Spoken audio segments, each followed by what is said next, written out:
Punjabi radio USA ਸੁਣ ਰਹੇ ਸਾਰੇ ਹੀ ਮਾਣਯੋਗ ਅਤੇ ਸਤਿਕਾਰਤ ਸਰੋਤਿਆਂ ਨੂੰ ਬਹੁਤ ਹੀ ਪਿਆਰ ਸਤਿਕਾਰ ਸਾਹਿਬ ਦੋਨੋਂ ਜੋੜ ਕੇ ਨਿੱਘੀ ਜਿਹੀ ਸਤਿ ਸ੍ਰੀ ਅਕਾਲ ਸਭ ਨੂੰ ਜੀ ਨੂੰ ਆਖਦੇ ਹਾਂ। ਸਰੋਤੇ ਪ੍ਰੋਗਰਾਮ ਅਪਡੇਟ ਅਮਰੀਕਾ ਦੇ ਵਿੱਚ ਆਪ ਸਭ ਦਾ ਨਿੱਘਾ ਸਵਾਗਤ ਹੈ। ਮੇਰੇ ਨਾਲ ਪ੍ਰੋਗਰਾਮ ਅਪਡੇਟ ਅਮਰੀਕਾ ਦੇ ਵਿੱਚ ਇਸ ਟਾਈਮ ਜੁੜ ਚੁੱਕੇ ਨੇ ਹਰਜੋਤ ਸਿੰਘ ਖਾਲਸਾ ਜੀ, ਸਵਾਗਤ ਹੈ। ਸਤਿ ਸ਼੍ਰੀ ਅਕਾਲ। ਧੰਨਵਾਦ ਜੀ। ਪੰਜਾਬੀ ਰੇਡੀਓ USA ਦੇ ਜਿੰਨੇ ਵੀ ਸਰੋਤੇ ਸਾਡੇ ਸਾਰੇ ਹੀ AM station 1450 AM Yuba City, 96.5 FM Yuba City, ਇਸੇ ਤਰ੍ਹਾਂ 1470 AM Sacramento, 1300 AM Fresno, 1350 AM Bakersfield, ਨਾਲ ਦੀ ਨਾਲ ਆਈਫੋਨ ਅਤੇ ਐਂਡਰਾਇਡ ਦੀ ਐਪਸ ਦੇ ਰਾਹੀਂ, ਟੈਲੀਫੋਨ ਦੇ ਰਾਹੀਂ, ਫੇਸਬੁੱਕ ਦੇ ਉੱਤੇ ਅਤੇ ਘਰਾਂ ਦੇ ਵਿੱਚ ਰੇਡੀਓ ਸੈਟਸ 'ਤੇ ਜਿੰਨੇ ਵੀ ਸਾਡੇ ਸਰੋਤੇ ਸੁਣ ਰਹੇ ਹੋ ਸਾਰਿਆਂ ਨੂੰ ਜੀ ਆਇਆਂ ਨੂੰ ਅਤੇ ਬਹੁਤ ਹੀ ਪਿਆਰ ਅਤੇ ਸਤਿਕਾਰ ਭਰੀ ਸਤਿ ਸ਼੍ਰੀ ਅਕਾਲ।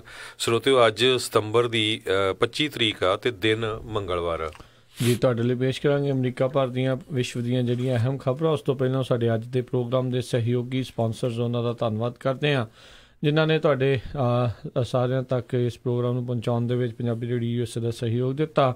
ਖਾਲਸਾ ਇੰਸ਼ੋਰੈਂਸ ਏਜੰਸੀ ਵਾਲੇ, ਜਿਨ੍ਹਾਂ ਦੇ ਕੋਲੋਂ ਤੁਸੀਂ ਹਰ ਇੱਕ ਤਰੀਕੇ ਦੀ ਇੰਸ਼ੋਰੈਂਸ ਕਰਵਾ ਸਕਦੇ ਹੋ। ਇੰਸ਼ੋਰੈਂਸ ਬਾਰੇ ਪਤਾ ਕਰਨ ਲਈ ਕਾਲ ਕਰ ਸਕਦੇ ਹੋ ਨੰਬਰ 408 272 2500 ਦੇ ਉੱਤੇ। ਇਸ ਦੇ ਨਾਲ ਸੰਤੋਖ ਸਿੰਘ, ਪਰਮਜੀਤ ਕੌਰ ਬਾਸੀ ਫਰੀਮੌਂਟ, ਨਰਜੀਤ ਸਿੰਘ ਕੁਲਵੰਤ ਕੌਰ ਪੱਡਾ ਰੋਜ਼ਵਿਲ, ਮਨਜੀਤ ਸਿੰਘ ਨਰਿੰਦਰ ਕੌਰ ਕਲਾਰਕ ਲੋਵਿਸ, Binder Dhaliwal Bakersfield, Jarnail Singh Johal Lynnwood, Karnail Singh Randhawa Sacramento, Bisla ਪਰਿਵਾਰ ਫਰੈਜ਼ਨੋ ਅਤੇ ਨਾਲ ਹੀ ਸਨਰਾਈਜ਼ ਬੈਂਕਟ ਹਾਲ ਵੈਕਾਵਿਲ ਵਾਲੇ, ਜਿਨ੍ਹਾਂ ਦੇ 3 ਹਾਲ ਨੇ। 200 ਤੋਂ 1200 ਜਣਿਆਂ ਦੀ ਕਪੈਸਿਟੀ ਵਾਲੇ 3 ਵੱਖੋ ਵੱਖਰੇ ਹਾਲ, ਖੁੱਲ੍ਹੀ ਡੁੱਲੀ ਪਾਰਕਿੰਗ ਹੈ। ਅਤੇ ਜੇਕਰ ਤੁਸੀਂ ਵੀ ਆਪਣੇ ਖੁਸ਼ੀ ਦੇ ਮੌਕੇ ਦੇ ਉੱਤੇ ਕਿਸੇ ਪਾਰਟੀ ਦੇ ਲਈ ਸਥਾਨ ਲੱਭ ਰਹੇ ਹੋ ਤਾਂ ਤੁਸੀਂ ਸਨਰਾਈਜ਼ ਬੈਂਕਟ ਹਾਲ ਵੈਕਾਵਿਲ ਵਾਲਿਆਂ ਦੇ ਨਾਲ ਸੰਪਰਕ ਕਰ ਸਕਦੇ ਹੋ। ਕਮਲ ਹੁਣਾਂ ਨੂੰ ਕਾਲ ਕਰੋ 707-474 7003 707 474 7003 ਦੇ ਉੱਤੇ। ਅਸੀਂ ਇਹਨਾਂ ਸਾਰਿਆਂ ਦਾ ਹੀ ਬਹੁਤ ਬਹੁਤ ਧੰਨਵਾਦ ਕਰਦੇ ਹਾਂ। ਜੇਕਰ ਤੁਸੀਂ ਜਾਂ ਕੋਈ ਹੋਰ ਕਾਰੋਬਾਰ ਇਸ ਪ੍ਰੋਗਰਾਮ ਨੂੰ ਸਪਾਂਸਰ ਕਰਨਾ ਚਾਹੁੰਦੇ ਹੋ, ਸੰਪਰਕ ਕਰੋ ਨੰਬਰ 408 722 7698 ਦੇ ਉੱਤੇ ਜੀ। ਅਤੇ ਸਭ ਤੋਂ ਪਹਿਲੀ ਖਬਰ ਵੱਲ ਚੱਲੀਏ। ਜਿਹੜੇ ਜੱਜ ਕੈਬਨੋ ਆ, ਜਿਨ੍ਹਾਂ ਦੀ ਸੁਪਰੀਮ ਕੋਰਟ ਦੇ ਜਸਟਿਸ ਦੇ ਲਈ ਨੋਮੀਨੇਸ਼ਨ ਪ੍ਰੋਸੈਸ ਚੱਲ ਰਹੀ ਆ, ਅਤੇ ਉਹਨਾਂ ਦੇ ਉੱਤੇ ਜਿਹੜੇ ਚਾਰਜ ਲਾਏ ਗਏ ਸੀ, ਇੱਕ ਪ੍ਰੋਫੈਸਰ ਫੋਰਡ ਵੱਲੋਂ ਅਤੇ ਇੱਕ ਹੋਰ ਬੀਬੀ ਜਿਹੜੀ ਆ ਉਹ ਦੂਸਰੀ ਜਿਹੜੀ ਆ ਉਹ ਤਾਂ ਬੜੀ ਕ੍ਰੈਡੀਬਲ ਨਹੀਂ ਹੋਈ। ਪਰ ਇਸ ਇਸ਼ੂ ਜਿਹੜੇ ਨੇ ਕਾਫੀ ਕੁਛ ਜਿਹੜੀ ਹੀਅਰਿੰਗ ਪ੍ਰੋਸੈਸ ਆ ਉਹਦੇ ਉੱਤੇ ਗਰਮ ਮਾਹੌਲ ਪੈਦਾ ਕੀਤਾ ਹੋਇਆ ਆ। ਸੋ ਕੱਲ੍ਹ ਜਿਹੜੇ ਜੱਜ ਕੈਬਨੋ ਆ ਉਹਨਾਂ ਨੇ ਇੱਕ ਤਰ੍ਹਾਂ ਨਾਲ ਇੰਟਰਵਿਊ ਵੀ ਦਿੱਤੀ ਹੈਗੀ ਆ, ਜਿਹਦੇ ਵਿੱਚ ਉਹਨਾਂ ਨੇ ਇਹ ਕਿਹਾ ਆ ਵੀ ਜਿਹੜੀ ਇਹ ਸਾਰੀ ਪ੍ਰੋਸੈਸ ਆ ਇਹ ਫੇਅਰ ਹੋਣੀ ਚਾਹੀਦੀ ਆ, ਜਿਹਦੇ ਵਿੱਚ ਮੈਂ ਆਪਣੀ ਇੰਟੈਗਰਿਟੀ ਨੂੰ ਜਿਹੜਾ ਆ ਕਾਇਮ ਕਰ ਰੱਖਾਂ, ਡਿਫੈਂਡ ਕਰ ਸਕਾਂ, ਅਤੇ ਨਾਲ ਦੀ ਨਾਲ ਮੈਂ ਸਾਰਾ ਕੁਛ ਜਿਹੜਾ ਆ ਉਹ ਸੱਚ ਦੱਸ ਰਿਹਾ ਆ। ਅਤੇ ਉਹਨਾਂ ਨੇ ਕਿਹਾ ਵੀ ਮੇਰਾ ਪੂਰਾ ਲਾਈਫ ਲੌਂਗ ਦਾ ਜਿਹੜਾ ਰੈਕਡ ਹੈਗਾ ਆ ਉਹ ਮੈਂ ਫਾਲਸ ਐਕੁਜੀਸ਼ਨ ਦੇ ਨਾਲ ਉਹਦੇ ਉੱਤੇ ਲਾਉਣ ਦੇ ਨਾਲ ਆਪਣੇ ਆਪ ਨੂੰ ਬਾਹਰ ਨਹੀਂ ਹੋਣਾ ਚਾਹੁੰਦਾ, ਅਤੇ ਮੇਰਾ ਜਿਹੜਾ ਆ ਉਹ ਰੱਬ ਦੇ ਵਿੱਚ ਅਤੇ ਅਮਰੀਕਨ ਲੋਕਾਂ ਦੇ ਵਿੱਚ ਯਕੀਨ ਹੈਗਾ ਆ।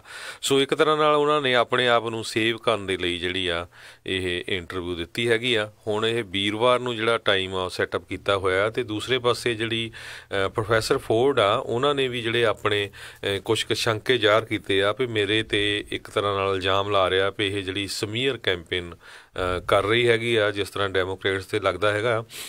ਪਰ ਕਹਿੰਦੀ ਵੀ ਮੈਂ ਤਾਂ ਆਪਣੀ ਇੱਕ ਸਿਵਿਕ ਡਿਊਟੀ ਸਮਝੀ ਸੀ ਵੀ ਮੇਰੇ ਨਾਲ ਇਸ ਤਰ੍ਹਾਂ ਹੋਇਆ ਵੀ ਇਹ ਜਿਹੜਾ ਬੰਦਾ ਆ ਇਹ ਜਿਹੜਾ ਸਾਡੇ ਮੁਲਕ ਦੀ ਸਭ ਤੋਂ ਜਿਹੜੀ ਹਾਈਐਸਟ ਕੋਰਟ ਹੈਗਾ ਉਹਦਾ ਸੁਪਰੀਮ ਕੋਰਟ ਦਾ ਜਸਟਿਸ ਲੱਗਣ ਜਾ ਰਿਹਾ, ਤਾਂ ਕਿ ਜਿਹੜੇ ਅਮਰੀਕਨ ਲੋਕ ਆ ਉਹਨਾਂ ਨੂੰ ਇਸ ਦੇ ਬਾਰੇ ਪਤਾ ਲੱਗ ਸਕੇ।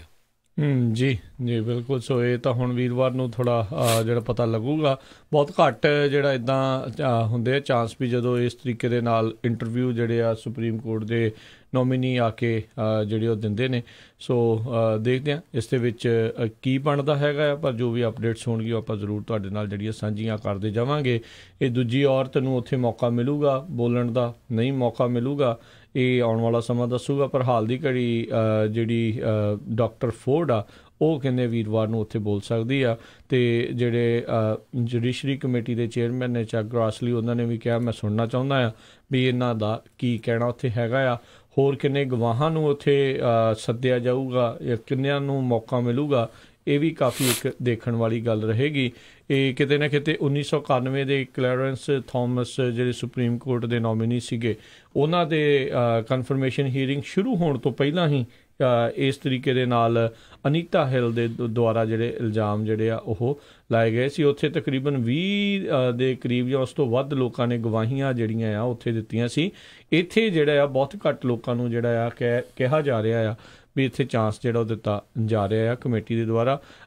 ਐਟਲੀਸਟ ਜਿਹੜੇ GOP ਵਾਲੇ ਉਹ ਇਹ ਕੰਮ ਇਸ ਲਈ ਵੀ ਕਰ ਰਹੇ ਆ ਕਿਉਂਕਿ ਉਹਨਾਂ ਦੇ ਕੁਛ ਕੁ ਜਿਹੜੇ ਸੈਨੇਟਰਸ ਆ ਉਹਨਾਂ ਨੇ ਇਹ ਆਖਿਆ ਸੀਗਾ ਵੀ ਇਹਨੂੰ ਬੋਲਣ ਦਾ ਮੌਕਾ ਦੇਣਾ ਚਾਹੀਦਾ ਆ ਅਤੇ ਇਸ ਦੀ ਗੱਲ ਜਿਹੜੀ ਉਹ ਜ਼ਰੂਰ ਸੁਣਨੀ ਚਾਹੀਦੀ ਆ ਕਿਉਂਕਿ ਜੇ GOP ਵਾਲੇ ਫਿਰ ਇੱਦਾਂ ਨਾ ਕਰਦੇ ਤਾਂ ਹੋ ਸਕਦਾ ਸੀ ਵੀ ਉਹਨਾਂ ਦਾ ਸੈਨੇਟ ਦੇ ਵਿੱਚ ਜਿਹੜੇ ਅਪਰੂਵਲ ਹੋਣ ਦੇ ਚਾਂਸ ਫਿਰ ਉਹ ਘੱਟ ਜਾਂਦੇ ਆ। ਸੋ ਜਿਹੜੇ ਜੱਜ ਕੈਵਨਾ ਆ ਉਹਨਾਂ ਨੇ ਕੱਲ੍ਹ ਫੌਕਸ ਨਿਊਜ਼ ਦੇ ਉੱਤੇ ਜ਼ਰੂਰ ਜਾ ਕੇ ਜਿਹੜੀ ਇੰਟਰਵਿਊ ਆ ਆਪਣੀ ਵਾਈਫ ਦੇ ਨਾਲ ਜਿਹੜੀ ਉੱਥੇ ਇੰਟਰਵਿਊ ਦਿੱਤੀ ਸੀਗੀ ਜੀ। ਤੇ ਅਗਲੀ ਖਬਰ ਵੱਲ ਚਲੀਏ ਤੇ ਪ੍ਰੈਜ਼ੀਡੈਂਟ ਟਰੰਪ ਕੁਛ ਮਿੰਟ ਪਹਿਲਾਂ ਜਿਹੜੇ ਆ UN ਨੂੰ ਸੰਬੋਧਨ ਕਰਕੇ ਹਟੇ ਹੈਗੇ ਆ ਜਿਹਦੇ ਵਿੱਚ ਉਹਨਾਂ ਨੇ ਪੂਰੀ ਦੁਨੀਆ ਦੇ ਜਿਹੜੇ ਮੁਲਕ ਹੈਗੇ ਆ ਉਹਨਾਂ ਨੂੰ ਕਲੀਅਰ ਕੱਟ ਮੈਸੇਜ ਦਿੱਤਾ ਹੈਗਾ ਆ ਵੀ ਜਿਹੜੇ ਲੋਕ ਸਾਡੀ ਰਿਸਪੈਕਟ ਕਰਨਗੇ ਤੇ ਜਿਹੜੇ ਸਾਡੇ ਫਰੈਂਡ ਆ ਸਿਰਫ ਉਹਨਾਂ ਨੂੰ ਹੀ ਜਿਹੜੀ ਫੋਰਨ ਏਡ ਦਿੱਤੀ ਜਾਊਗੀ। ਵੀ ਪਹਿਲਾਂ ਵਾਂਗ ਨਹੀਂ ਹੋਗਾ ਵੀ ਜਿਹਨੂੰ ਮਰਜ਼ੀ ਜਿਹੜੀ ਆ ਇਹ ਫੋਰਨ ਏਡ ਦਿੱਤੀ ਜਾ ਸਕੇ। ਸਰੋਤਿਆਂ ਨੂੰ ਯਾਦ ਹੋਊਗਾ ਪਿਛਲੇ ਕੁਛ ਮਹੀਨਿਆਂ ਦੇ ਵਿੱਚ ਕਿਸ ਤਰ੍ਹਾਂ ਜਿਹੜੀ ਪਾਕਿਸਤਾਨ ਤੋਂ ਵੀ millions of dollar the aid ਕੱਟ ਕੀਤੀ ਗਈ ਸੀ, ਪਾਲਸਤੀਨੀਅਨ ਦੀ ਏਡ ਜਿਹੜੀ ਕੱਟ ਕਰ ਦਿੱਤੀ ਗਈ ਸੀ ਤੇ UN ਦੀ ਵੀ ਜਿਹੜੀ ਏਡ ਆ ਉਹ ਕੱਟਣ ਥੋੜ੍ਹਾ ਹੀ ਕੱਟੀ ਵੀ ਗਈ ਸੀ ਤੇ ਜ਼ਿਆਦਾ ਕੱਟਣ ਦੀ ਵਿਚਾਰ ਚਰਚਾ ਵੀ ਚੱਲ ਰਹੀ ਸੀ। ਤੇ ਉਹਨਾਂ ਨੇ ਇਹ ਕਿਹਾ ਆ ਵੀ ਜਿਹੜੀ UN ਆ ਉਹ ਵੀ ਅਕਾਊਂਟੇਬਲ ਹੋਣੀ ਚਾਹੀਦੀ ਆ, ਮੋਰ ਇਫੈਕਟਿਵ ਤੇ ਮੋਰ ਅਕਾਊਂਟੇਬਲ। ਭਈ ਜਿਹੜੇ ਪੈਸੇ UN ਦੇ ਪ੍ਰੋਜੈਕਟ ਨੂੰ US ਗਵਰਨਮੈਂਟ ਦਿੰਦੀ ਆ ਭਈ ਉਹ ਕਿਸੇ ਚੱਜ ਦੇ ਕੰਮ ਲਈ ਵਰਤੇ ਜਾ ਰਹੇ ਆ ਜਾਂ ਸਿਰਫ ਐਡਮਿਨਿਸਟ੍ਰੇਸ਼ਨ ਪਰਪਜ਼ਸ ਦੇ ਲਈ ਜਿਹੜੇ ਆ ਉੱਥੇ ਇੰਪਲਾਈ ਹੈਗੇ ਉਹਨਾਂ ਦੀਆਂ ਤਨਖਾਹਾਂ ਦੇ ਲਈ ਜਿਹੜੇ ਆ ਵਰਤੇ ਜਾ ਰਹੇ ਹੈਗੇ ਆ। ਬਿਲਕੁਲ। ਸੋ ਉਹਨਾਂ ਨੇ ਈਰਾਨ ਦੇ ਉੱਤੇ ਵੀ ਜਿਹੜਾ ਆਪਣਾ ਤਿੱਖਾ ਹਮਲਾ ਜਿਹੜਾ ਆ ਉਹ ਬਰਕਰਾਰ ਰੱਖਿਆ।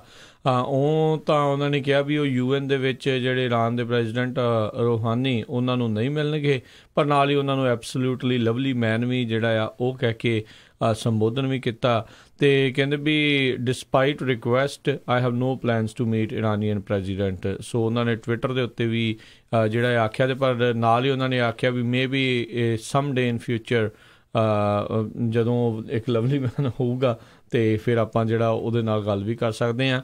ਉਹਨਾਂ ਨੇ ਨਾਰਥ ਕੋਰੀਆ ਦਾ ਧੰਨਵਾਦ ਵੀ ਕੀਤਾ ਆਪਣੇ ਸੰਬੋਧਨ ਦੇ ਵਿੱਚ ਵੀ ਉਹਨਾਂ ਨੇ ਬੜੀ ਹਿੰਮਤ ਦਿਖਾਈ ਆ ਵੀ ਜਿਹੜੇ ਪਰਮਾਣੂ ਰਹਿਤ ਹੋਣ ਦੇ ਲਈ ਅਤੇ ਉਹਨਾਂ ਨੇ ਜਿਹੜੀ ਉਹ ਮੀਟਿੰਗ ਕੀਤੀ ਆ ਅਤੇ ਜਲਦ ਹੀ ਜਿਹੜੀ ਦੂਜੀ ਮੀਟਿੰਗ ਦੀ ਉਹਨਾਂ ਨੇ ਸੰਭਾਵਨਾ ਆ ਬੀਤੇ ਦਿਨੀ ਆਪਣੇ ਟਵਿੱਟਰ ਦੇ ਜ਼ਰੀਏ ਜਿਹੜੀ ਆ ਉਹ ਜ਼ਾਹਰ ਕੀਤੀ ਸੀ ਅਤੇ ਮਾਈਕ ਪੋਂਪੇਓ ਜੋ ਸੈਕਟਰੀ ਆਫ ਸਟੇਟ ਨੇ ਉਹਨਾਂ ਨੂੰ ਉਸ ਦੇ ਉੱਤੇ ਵਰਕਆਊਟ ਕਰਨ ਦੇ ਲਈ ਆਖਿਆ ਸੀਗਾ।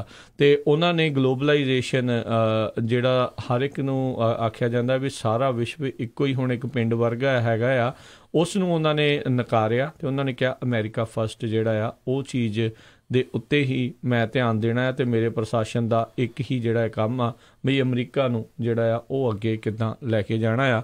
ਚਾਹੇ ਅਮਰੀਕਾ ਆਲਰੇਡੀ ਕਾਫੀ ਅੱਗੇ ਹੈਗਾ ਕਈ ਸਾਰੀਆਂ ਚੀਜ਼ਾਂ ਦੇ ਵਿੱਚ, ਪਰ ਫਿਰ ਵੀ ਇੱਕ ਜਿਹੜਾ ਇੱਕ ਰੈਟੋਰਿਕ ਆ ਉਹ ਉਹਨਾਂ ਦਾ ਇਸ ਪਾਸਿਓਂ ਸੁਣਨ ਨੂੰ ਜਿਹੜਾ ਉਹ ਮਿਲਿਆ ਆ।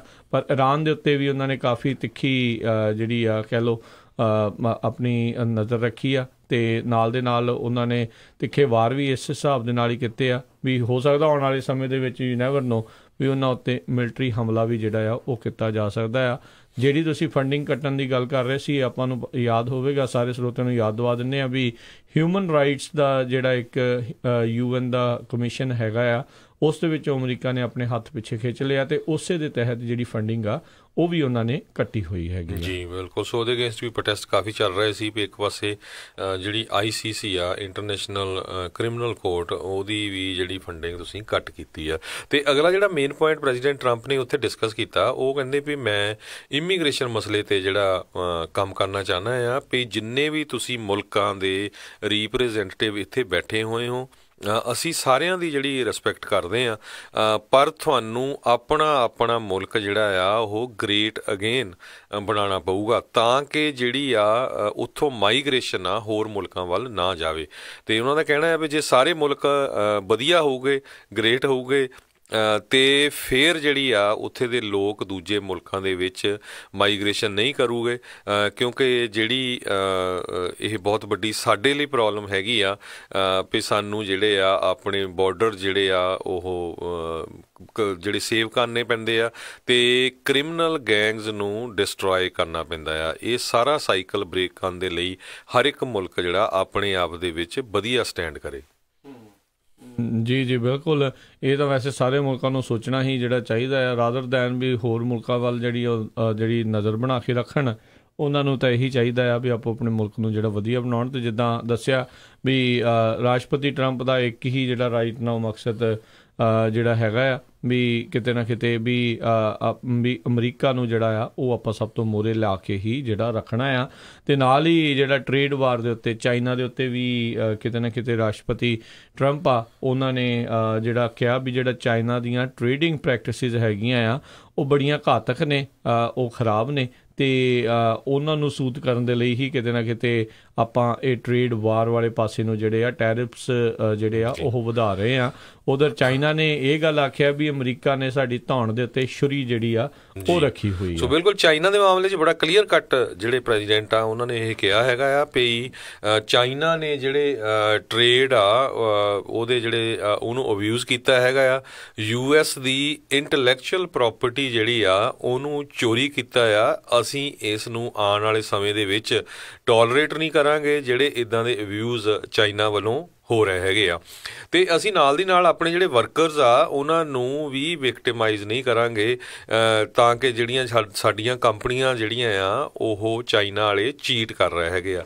ਸੋ ਇੱਕ ਤਰ੍ਹਾਂ ਨਾਲ ਬੜਾ ਕਲੀਅਰ ਕੱਟ ਮੈਸੇਜ ਦਿੱਤਾ ਗਿਆ ਆ। ਸੋ ਜੇ ਸਾਰੇ ਕੁਛ ਦੇ ਵਿੱਚ ਦੇਖਿਆ ਜਾਵੇ ਇਰਾਨ ਦੇ ਉੱਤੇ ਗੱਲਬਾਤ, ਟਰੇਡ ਦੇ ਉੱਤੇ ਗੱਲਬਾਤ, ਜੇ ਟਰੇਡ ਦੀ ਗੱਲ ਕਰਦੇ ਜਾਈਏ ਕੈਨੇਡਾ ਵਾਲਿਆਂ ਨੇ ਥੋੜ੍ਹੀ ਜਿਹੀ ਆਸ ਰੱਖੀ ਆ ਵੀ ਜਿਹੜੇ ਕੈਨੇਡਾ ਦੇ ਪ੍ਰਾਈਮ ਮਿਨਿਸਟਰ ਆ ਜਸਟਿਨ ਟਰੂਡੋ ਉਹ ਵੀ UN ਦੇ ਵਿੱਚ ਐਡਰੈਸ ਕਰਨ ਗਏ ਆ ਵੀ ਹੋ ਸਕਦਾ ਉੱਥੇ ਹੀ ਕਿਤੇ ਜੱਫੀ ਜੁੱਫੀ ਪਾ ਲੈਣ, ਗੱਲਬਾਤ ਹੋ ਜਾਏ ਇਹਨਾਂ ਦੀ ਜਿਹੜੀ ਕੈਨੇਡਾ ਦੇ ਪ੍ਰਾਈਮ ਮਿਨਿਸਟਰ ਦੀ ਤੇ ਸਾਡੇ ਪ੍ਰੈਜ਼ੀਡੈਂਟ ਡੋਨਲਡ ਟਰੰਪ ਦੀ। ਅਤੇ ਕਿਉਂਕਿ ਜਿਹੜੇ ਟਰੇਡ ਮਿਸ਼ਨ ਦੇ ਜਿਹੜੇ ਬੰਦੇ ਹੈਗੇ ਆ ਦੋਨਾਂ ਹੀ ਮੁਲਕਾਂ ਦੇ ਉੱਥੇ ਵੀ ਪਹੁੰਚੇ ਹੋਏ ਆ UN ਦੇ ਵਿੱਚ। ਹੋ ਸਕਦਾ ਕੈਨੇਡਾ ਦੇ ਨਾਲ ਵੀ ਕਿਸੇ ਤਰ੍ਹਾਂ ਦੀ ਡੀਲ ਹੋ ਜਾਏ, ਪਰ ਅਲਟੀਮੇਟਲੀ ਜੇ ਕਲੀਅਰ ਕੱਟ ਮੈਸੇਜ ਜਿਹੜਾ ਆ ਪ੍ਰੈਜ਼ੀਡੈਂਟ ਟਰੰਪ ਵੱਲੋਂ ਪੂਰੀ ਦੁਨੀਆ ਦੇ ਮੁਲਕਾਂ ਨੂੰ ਜਿਹੜਾ ਦਿੱਤਾ ਗਿਆ ਆ UN ਦੇ ਵਿੱਚ, ਉਹਨਾਂ ਨੇ ਇਹ ਕਿਹਾ ਆ ਵੀ ਅਸੀਂ ਸਭ ਤੋਂ ਵਧੀਆ ਮੁਲਕ ਬਣਨਾ ਚਾਹੁੰਦੇ ਹਾਂ ਅਤੇ ਕਿਸੇ ਤਰ੍ਹਾਂ ਦੀ ਜਿਹੜੀ ਫੰਡਿੰਗ ਆ ਉਹਨੂੰ ਅਸੀਂ ਬੰਦ ਕਰਾਂਗੇ। ਜਿਹੜੀ ਮਿਸਯੂਜ਼ ਹੁੰਦੀ ਹੈਗੀ ਆ, ਇਰਾਨ ਨੂੰ ਪੂਰੀ ਤਰ੍ਹਾਂ ਧਮਕੀ ਦਿੱਤੀ ਆ, ਚਾਈਨਾ ਵਾਲਿਆਂ ਨੂੰ ਕਿਹਾ ਆ ਵੀ ਤੁਹਾਡੇ ਨਾਲ ਟਰੇਡ ਤਦੇ ਹੀ ਹੋਊਗਾ ਜੇ ਤੁਸੀਂ ਆਹ ਸ਼ਰਤਾਂ ਦੇ ਉੱਤੇ ਸਾਡਾ ਜਿਹੜਾ ਸਾਰੇ ਇੰਟਲੈਕਚੁਅਲ ਪ੍ਰੋਪਰਟੀ ਨੂੰ ਚੋਰੀ ਕਰਨਾ ਹਟਾਓਗੇ। ਸੋ ਬਿਲਕੁਲ ਪੂਰੀ ਤਰ੍ਹਾਂ ਨਾਲ ਇੱਕ ਤਰ੍ਹਾਂ ਨਾਲ ਜੇ ਕਹਿ ਸਕਦੇ ਹਾਂ ਵੀ ਸਰਪੰਚੀ ਵਾਲਾ ਹੀ ਭਾਸ਼ਣ ਦਿੱਤਾ ਹੈ ਉੱਥੇ। ਜੀ ਬਿਲਕੁਲ। ਸੋ ਅਮਰੀਕਾ ਫਸਟ ਲੈ ਕੇ ਜਿਹੜੇ ਗਏ ਸੀਗੇ ਅਤੇ ਉਹੀ ਜਿਹੜਾ ਉੱਥੇ ਪੂਰੇ ਦਾ ਪੂਰਾ ਕਰਕੇ ਆ ਰਹੇ ਨੇ। ਨਾਲ ਦੇ ਨਾਲ ਹੀ ਹਰਜੋਤ ਸਿੰਘ ਜੀ ਇੱਕ ਬ੍ਰੇਕਿੰਗ ਨਿਊਜ਼ ਕੈਨੇਡਾ ਦੇ ਨਾਲ ਨਾਫਟਾ ਦੇ ਨਾਲ ਸੰਬੰਧਿਤ ਜਿਹੜੀ ਇਸ ਟਾਈਮ ਇਹ ਆ ਰਹੀ ਆ ਵੀ ਕਹਿੰਦੇ ਵੀ US ਇੱਦਾਂ ਲੱਗ ਰਿਹਾ ਹੈ ਵੀ ਉਹ ਇਸ ਵੀਕਐਂਡ ਦੀ ਜਿਹੜੀ ਡੈਡਲਾਈਨ ਆ ਉਹ ਨਾਫਟਾ ਡੀਲ ਦੇ ਮੁਤਾਬਕ ਜਿਹੜੀ 3-ਵੇ ਨਾਫਟਾ ਡੀਲ ਜਿਹਦੇ ਵਿੱਚ ਕੈਨੇਡਾ ਨੂੰ ਵੀ ਨਾਲ ਲੈਣ ਦੀਆਂ ਸੰਭਾਵਨਾਵਾਂ ਬਣੀਆਂ ਸੀ ਉਸ ਨੂੰ ਉਹ ਮਿਸ ਕਰ ਜਾਣਗੇ ਕਿਉਂਕਿ ਅਜੇ ਤੱਕ ਕੈਨੇਡਾ ਅਤੇ ਅਮਰੀਕਾ ਦੀ ਕਿਸੇ ਪਾਸਿਓਂ ਜਿਹੜੀ ਆ ਉਹ ਡੀਲ ਬਣਦੀ ਜਿਹੜੀ ਆ ਨਜ਼ਰ ਨਹੀਂ ਆ ਰਹੀ। ਹੁਣੇ ਰੀਸੈਂਟਲੀ ਵਾਸ਼ਿੰਗਟਨ ਪੋਸਟ ਨੇ ਆਪਣੇ ਬਿਜ਼ਨਸ ਵਾਲੇ ਸੈਕਸ਼ਨ ਦੇ ਵਿੱਚ ਇਹ ਆਰਟੀਕਲ ਜਿਹੜਾ ਆ ਉਹ ਛਾਪਿਆ ਆ ਅਤੇ ਕਹਿੰਦੇ ਵੀ ਕਿਉਂਕਿ ਵੀਕਐਂਡ ਦੇ ਵਿੱਚ ਤਾਂ ਹੁਣ ਥੋੜ੍ਹਾ ਹੀ ਸਮਾਂ ਰਹਿ ਗਿਆ ਆ ਅਤੇ ਪਰ ਹਾਲ ਦੀ ਘੜੀ ਇੱਦਾਂ ਲੱਗ ਰਿਹਾ ਆ ਵੀ ਕੋਈ ਸਕਾਰਾਤਮਕ ਉਸ ਵਾਲੇ ਪਾਸੇ ਨੂੰ ਦਿਸ਼ਾ ਦੇ ਵੱਲ ਨੂੰ ਕਦਮ ਜਿਹੜੇ ਆ ਉਹ ਨਹੀਂ ਵੱਧ ਰਹੇ। ਉੱਧਰ ਟਰੇਡ ਡੀਲ ਮੈਕਸੀਕੋ ਦੇ ਨਾਲ ਤਾਂ ਆਲਰੇਡੀ ਜਿਹੜੀ ਆ ਉਹ ਫਾਈਨਲਾਈਜ਼ ਪਿਛਲੇ ਮਹੀਨੇ ਦੇ ਵਿੱਚ ਹੋ ਚੁੱਕੀ ਸੀਗੀ ਅਤੇ ਟਰਾਈ ਸੀਗੀ ਦੋਨਾਂ ਹੀ ਮੁਲਕਾਂ ਦੀ ਵੀ ਕੈਨੇਡਾ ਨੂੰ ਵੀ ਇਸ ਦੇ ਵਿੱਚ ਇਨਵੋਲਵ ਜਿਹੜਾ ਆ ਉਹ ਕੀਤਾ ਜਾਂਦਾ, ਪਰ ਹਾਲ ਦੀ ਘੜੀ ਕੈਨੇਡਾ ਵੀ ਜਿਹੜਾ ਆਪਣਾ ਕਹਿ ਲਓ ਵੀ ਚੀਜ਼ ਤੋਂ ਟਸ ਤੋਂ ਮਸ ਨਹੀਂ ਹੋ ਰਿਹਾ ਆਪਣੇ ਗੱਲ ਤੋਂ। ਅਤੇ ਉੱਦਾਂ ਉਹਨਾਂ ਨੇ ਪਿਛਲੇ ਦਿਨਾਂ ਦੇ ਵਿੱਚ ਥੋੜ੍ਹਾ ਜਿਹਾ ਰਾਹ ਖੋਲ੍ਹਣ ਦੀ ਗੱਲ ਦੱਸੀ ਸੀਗੀ ਵੀ ਡੇਅਰੀ ਜਿਹੜੇ ਆ ਮਾਰਕੀਟ ਆ ਉਸ ਦੇ ਵਿੱਚ ਅਮਰੀਕਾ ਨੂੰ ਥੋੜ੍ਹੀ ਖੁੱਲ੍ਹ ਜਿਹੜੀ ਆ ਉਹ ਦਿੱਤੀ ਜਾਊਗੀ, ਪਰ ਇੱਦਾਂ ਲੱਗ ਰਿਹਾ ਆ ਵੀ ਉੱਧਰੋਂ ਵੀ ਜਿਹੜੇ ਦਰਵਾਜ਼ੇ ਆ ਉਹ ਬੰਦ ਹੁੰਦੇ ਨਜ਼ਰ ਆ ਰਹੇ ਆ। ਇਸ ਦਾ ਕਾਫੀ ਜਿਹੜਾ ਅਸਰ ਆ ਬਿਜ਼ਨਸ ਦੇ ਉੱਤੇ ਅਮਰੀਕਾ ਅਤੇ ਕੈਨੇਡਾ ਦੇ ਦਰਮਿਆਨ ਜਿਹੜਾ ਹੁੰਦਾ ਆ ਐਕਸਪੋਰਟ ਇੰਪੋਰਟ ਦਾ ਉਤਪਾਦ ਇੱਧਰੋਂ ਜਾਂਦਾ ਉੱਧਰੋਂ ਆਉਂਦਾ ਆ, ਉਸ ਦੇ ਉੱਤੇ ਕਾਫੀ ਅਸਰ ਪਵੇਗਾ। ਆਲਰੇਡੀ ਕੈਨੇਡਾ ਦੁਖੀ ਆ ਕਿਉਂਕਿ ਉਹਨਾਂ ਦੇ ਵੀ ਸਟੀਲ ਤੇ ਐਲੂਮੀਨੀਅਮ ਦੇ ਉੱਤੇ ਜਿਹੜੇ ਟੈਰਿਫ ਆ ਉਹ ਅਮਰੀਕਾ ਨੇ ਲਾਇਆ ਹੋਇਆ ਆ। ਉਹ ਇਸ ਗੱਲੋਂ ਰੋਈ ਜਾਂਦੇ ਆ ਵੀ ਖਰਾਬੀ ਜਿਹੜੇ ਚਾਈਨਾ ਵਾਲੇ ਕਰਦੇ ਆ, ਅਤੇ ਤੁਸੀਂ ਉਸ ਦਾ ਇੱਕ ਹਿਸਾਬ ਦੇ ਨਾਲ ਮਾੜਾ ਜਿਹੜਾ ਸਿੱਟਾ ਆ ਸਾਨੂੰ ਜਿਹੜਾ ਉਸ ਦਾ ਭੁਗਤਣਾ ਪੈ ਰਿਹਾ ਆ ਵੀ ਸਾਨੂੰ ਕਾਹਤੋਂ ਤੁਸੀਂ ਜਿਹੜੀ ਸਜ਼ਾ ਆ ਉਸ ਦੀ ਦਈ ਜਾ ਰਹੇ ਹੋ। ਅਸੀਂ ਤਾਂ ਓਨਾ ਕੀ ਬਣਾਉਂਦੇ ਆ ਜਿੰਨੇ ਕੁ ਦੀ ਜ਼ਰੂਰਤ ਹੈ। ਚਾਈਨਾ ਵਾਲੇ ਜਿਹੜਾ ਆ ਉਹ ਸਟੀਲ ਅਤੇ ਐਲੂਮੀਨੀਅਮ ਵੱਧ ਬਣਾ ਕੇ ਗਲੋਬਲ ਮਾਰਕੀਟ ਦੇ ਉੱਤੇ ਜਿਹੜਾ ਭੈੜਾ ਅਸਰ ਪਾ ਰਹੇ ਆ। ਸੋ ਉਸ ਦਾ ਅਸਰ ਜਿਹੜਾ ਸਾਰੇ ਮੁਲਕਾਂ ਦੇ ਉੱਤੇ ਜਿਹੜਾ ਉਹ ਪੈ ਰਿਹਾ ਹੈਗਾ ਆ। ਸੋ ਲੈਟਸ ਹੋਪ ਵੀ ਜੇ ਇਸ ਵਾਰੀ ਨਹੀਂ ਤਾਂ ਮੇ ਵੀ ਆਉਣ ਵਾਲੇ ਸਮੇਂ ਦੇ ਵਿੱਚ ਕੋਈ ਨਾਫਟਾ ਦੀ ਜਿਹੜੀ ਡੀਲ ਆ ਉਹ ਬਣ ਜਾਵੇ। ਸੋ ਬਿਲਕੁਲ ਰਿਊਟਰਸ ਵੱਲੋਂ ਕੁਛ ਮਿੰਟ ਪਹਿਲਾਂ ਦੀ ਜਿਹੜੀ ਖਬਰ ਆਈ ਹੈ, ਕੈਨੇਡਾ ਦੇ ਪ੍ਰਾਈਮ ਮਿਨਿਸਟਰ ਜਿਹੜੇ ਕਹਿੰਦੇ ਆ ਜਸਟਿਨ ਟਰੂਡੋ, ਉਹਨਾਂ ਨੇ ਇਹ ਬਿਆਨ ਦਿੱਤਾ ਆ ਵੀ ਹੋ ਸਕਦਾ ਸਾਡੀ ਜਿਹੜੀ US ਤੇ ਮੈਕਸੀਕੋ ਵਾਲੀ ਜਿਹੜੀ ਨਾਫਟਾ ਡੀਲ ਆ ਉਹਦੇ ਤੇ ਕਿਸੇ ਤਰ੍ਹਾਂ ਦਾ ਕੋਈ ਕੰਸੈਂਸਸ ਬਣ ਜਾਏ। ਪਰ ਜਿਸ ਤਰ੍ਹਾਂ ਤੁਸੀਂ ਦੱਸਿਆ ਆ, ਦੋ ਮੇਨ ਚੀਜ਼ਾਂ ਹੈਗੀਆਂ, US ਦੇ ਡੇਅਰੀ ਪ੍ਰੋਡਕਟ, ਦੁੱਧ, ਮੱਖਣ, ਸਾਰਾ ਇੱਦਾਂ ਦਾ ਜਿਹਤੇ ਕੈਨੇਡਾ ਵਾਲੇ ਬਹੁਤ ਜ਼ਿਆਦਾ ਟੈਕਸ ਲਾਉਂਦੇ ਆ, ਤੇ ਕੈਨੇਡਾ ਵਾਲਿਆਂ ਦਾ ਵੀ US ਦੇ ਉੱਤੇ ਵੀ ਤੁਸੀਂ ਜਿਹੜਾ ਆ ਆਟੋ ਪਾਰਟਸ ਦੇ ਉੱਤੇ ਜਿਹੜਾ ਟੈਰਿਫ ਕਾਫੀ ਵੱਡਾ ਲਾਣੇ ਹੈਗੇ ਆ। ਸੋ ਦੋਨਾਂ ਚੀਜ਼ਾਂ ਦੇ ਉੱਤੇ ਜਿਹੜੀ ਕਸ਼ਮਕਸ਼ ਉਹ ਚੱਲ ਰਹੀ ਹੈਗੀ ਆ। ਤੇ ਇੱਕ ਈਵੈਂਟ ਵੀ ਹੋਸਟ ਕੀਤੀ ਗਈ ਸੀ ਕਾਉਂਸਲ ਔਨ ਫੋਰਨ ਰਿਲੇਸ਼ਨਸ ਵੱਲੋਂ ਇਹ ਨਿਊਯਾਰਕ ਦੇ ਵਿੱਚ। ਸੋ ਕੈਨੇਡਾ ਵਾਲੇ ਵੀ ਆਪਣੇ ਪੁਆਇੰਟ ਤੇ ਅੜੇ ਹੋਏ ਆ। ਹੋ ਸਕਦਾ ਜਿਹੜਾ ਵਾਈਟ ਹਾਊਸ ਆ ਉਹ ਇੱਕ ਤਰ੍ਹਾਂ ਨਾਲ ਕੈਨੇਡਾ ਵੱਲ ਇਹ ਵੀ ਦੇਖ ਰਿਹਾ ਵੀ ਕੈਨੇਡਾ ਦੇ ਵਿੱਚ ਜਿਹੜੀਆਂ ਇਲੈਕਸ਼ਨਸ ਹੋਣ ਜਾ ਰਹੀਆਂ, ਆਉਣ ਵਾਲੀ ਸਰਕਾਰ ਉੱਥੇ ਲੱਗਦਾ ਆ ਵੀ ਕੰਜ਼ਰਵੇਟਿਵ ਆ ਸਕਦੀ ਆ, ਕਿਉਂਕਿ ਕਹਿੰਦੇ ਵੀ ਕੈਨੇਡਾ ਦੇ ਵਿੱਚ ਯੂਜ਼ਲੀ ਜਿਹੜਾ ਪ੍ਰਾਈਮ ਮਿਨਿਸਟਰ ਉਹੀ ਬਣਦਾ ਆ ਜਿਹਨੂੰ ਓਨਟਾਰੀਓ ਸਟੇਟ ਦੀ ਸਪੋਰਟ ਹੁੰਦੀ ਆ। ਅਤੇ ਹੁਣ ਕੁਛ ਮਹੀਨੇ ਪਹਿਲਾਂ ਸ਼ਾਇਦ ਲਾਸਟ ਮੰਥ ਹੀ ਜਿਹੜੀ ਆ ਓਨਟਾਰੀਓ ਸਟੇਟ 'ਚ ਇਲੈਕਸ਼ਨ ਹੋਈ ਸੀ, ਉੱਥੇ ਪੂਰੀ ਤਰ੍ਹਾਂ ਜਿਹੜੀ ਉੱਥੇ ਦੀ ਕੰਜ਼ਰਵੇਟਿਵ ਪਾਰਟੀ ਆ ਉਹਨਾਂ ਨੇ ਉਸ ਇਲੈਕਸ਼ਨ ਨੂੰ ਵਾਈਪ ਆਊਟ ਜਿਹੜਾ ਕਰ ਦਿੱਤਾ ਸੀ, ਉਹਨਾਂ ਨੂੰ ਬਹੁਤ ਵੱਡੀ ਮੈਜੋਰਟੀ ਮਿਲੀ ਸੀ। ਸੋ ਹੋ ਸਕਦਾ ਪੂਰੇ USA ਦੇ ਕੈਨੇਡਾ ਦੇ ਵਿੱਚ ਇਹ ਵੇਵ ਚੱਲ ਜਾਏ ਤੇ US ਨੂੰ ਲੱਗਦਾ ਆ ਵੀ ਜੇ ਨਵੀਂ ਸਰਕਾਰ ਆਈ ਤੇ ਉਹਨਾਂ ਦੇ ਨਾਲ ਆਪਾਂ ਨੈਗੋਸ਼ੀਏਸ਼ਨ ਕਰੀਏ, ਕਿਉਂਕਿ ਓਨਟਾਰੀਓ ਸਟੇਟ ਵਾਲੇ ਜਿਹੜੇ ਜਿੰਨੇ ਉਹਨਾਂ ਦੇ ਗਵਰਨਰ ਆ, ਉੱਥੇ ਦੇ ਜਿਹੜੇ ਹੈੱਡ ਹੈਗੇ ਆ, ਉਹਨਾਂ ਨੇ ਆਲਰੇਡੀ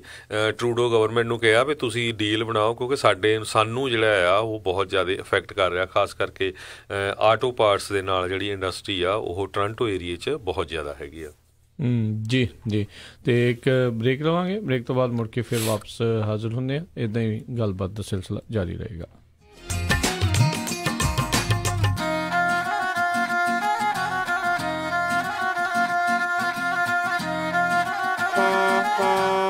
ਟਰੱਕਰਜ਼ ਧਿਆਨ ਦੇਣ, ASL ਫਿਊਲ ਕਾਰਡ ਵਾਲੇ ਇੰਡਸਟਰੀ ਵਿੱਚ ਸਭ ਤੋਂ ਵੱਧ ਡਿਸਕਾਊਂਟ ਵਾਲੇ ਫਿਊਲ ਕਾਰਡਸ ਦਿੰਦੇ ਹਨ। ਇਹਨਾਂ ਦੇ ਫਿਊਲ ਕਾਰਡਸ ਵਰਤਣ ਨਾਲ ਡਾਲਰ ਆਪਣੀਆਂ ਜੇਬਾਂ ਵਿੱਚ ਜਾਂਦੇ ਦੇਖੋਗੇ। ਚਾਹੇ ਤੁਹਾਡੇ ਕੋਲ ਹਨ 2, 4, 6, 8 ਟਰੱਕ, ਤੁਹਾਨੂੰ ਬਚਤ 40 ਟਰੱਕਾਂ ਵਾਲਿਆਂ ਵਾਂਗੂ ਹੋਵੇਗੀ। ਇਹ ਤੁਹਾਨੂੰ ਨਾਰਥ ਅਮਰੀਕਾ ਵਿੱਚ ਲੋਡਸ ਵੀ ਲੱਭ ਕੇ ਦੇਣਗੇ, ਕੋਈ ਲੁਕੇ ਹੋਏ ਖਰਚੇ ਨਹੀਂ। ਅੱਜ ਹੀ ਕਾਲ ਕਰੋ ASL ਫਿਊਲ ਕਾਰਡਸ ਵਾਲਿਆਂ ਨੂੰ 3133190290 313-319-0290। ASL ਫਿਊਲ ਕਾਰਡਸ ਵਾਲੇ 29 ਸਤੰਬਰ ਨੂੰ ਸੈਕਰਾਮੈਂਟੋ ਹੋ ਰਹੇ ਕਬੱਡੀ ਟੂਰਨਾਮੈਂਟ ਵਿੱਚ ਮੌਜੂਦ ਹੋਣਗੇ। ਸਾਰੇ ਟਰੱਕਰਜ਼ ਆ ਕੇ ਜ਼ਰੂਰ ਮਿਲੋ। ਕਾਲ 313-319-0290। ASL fuel cards.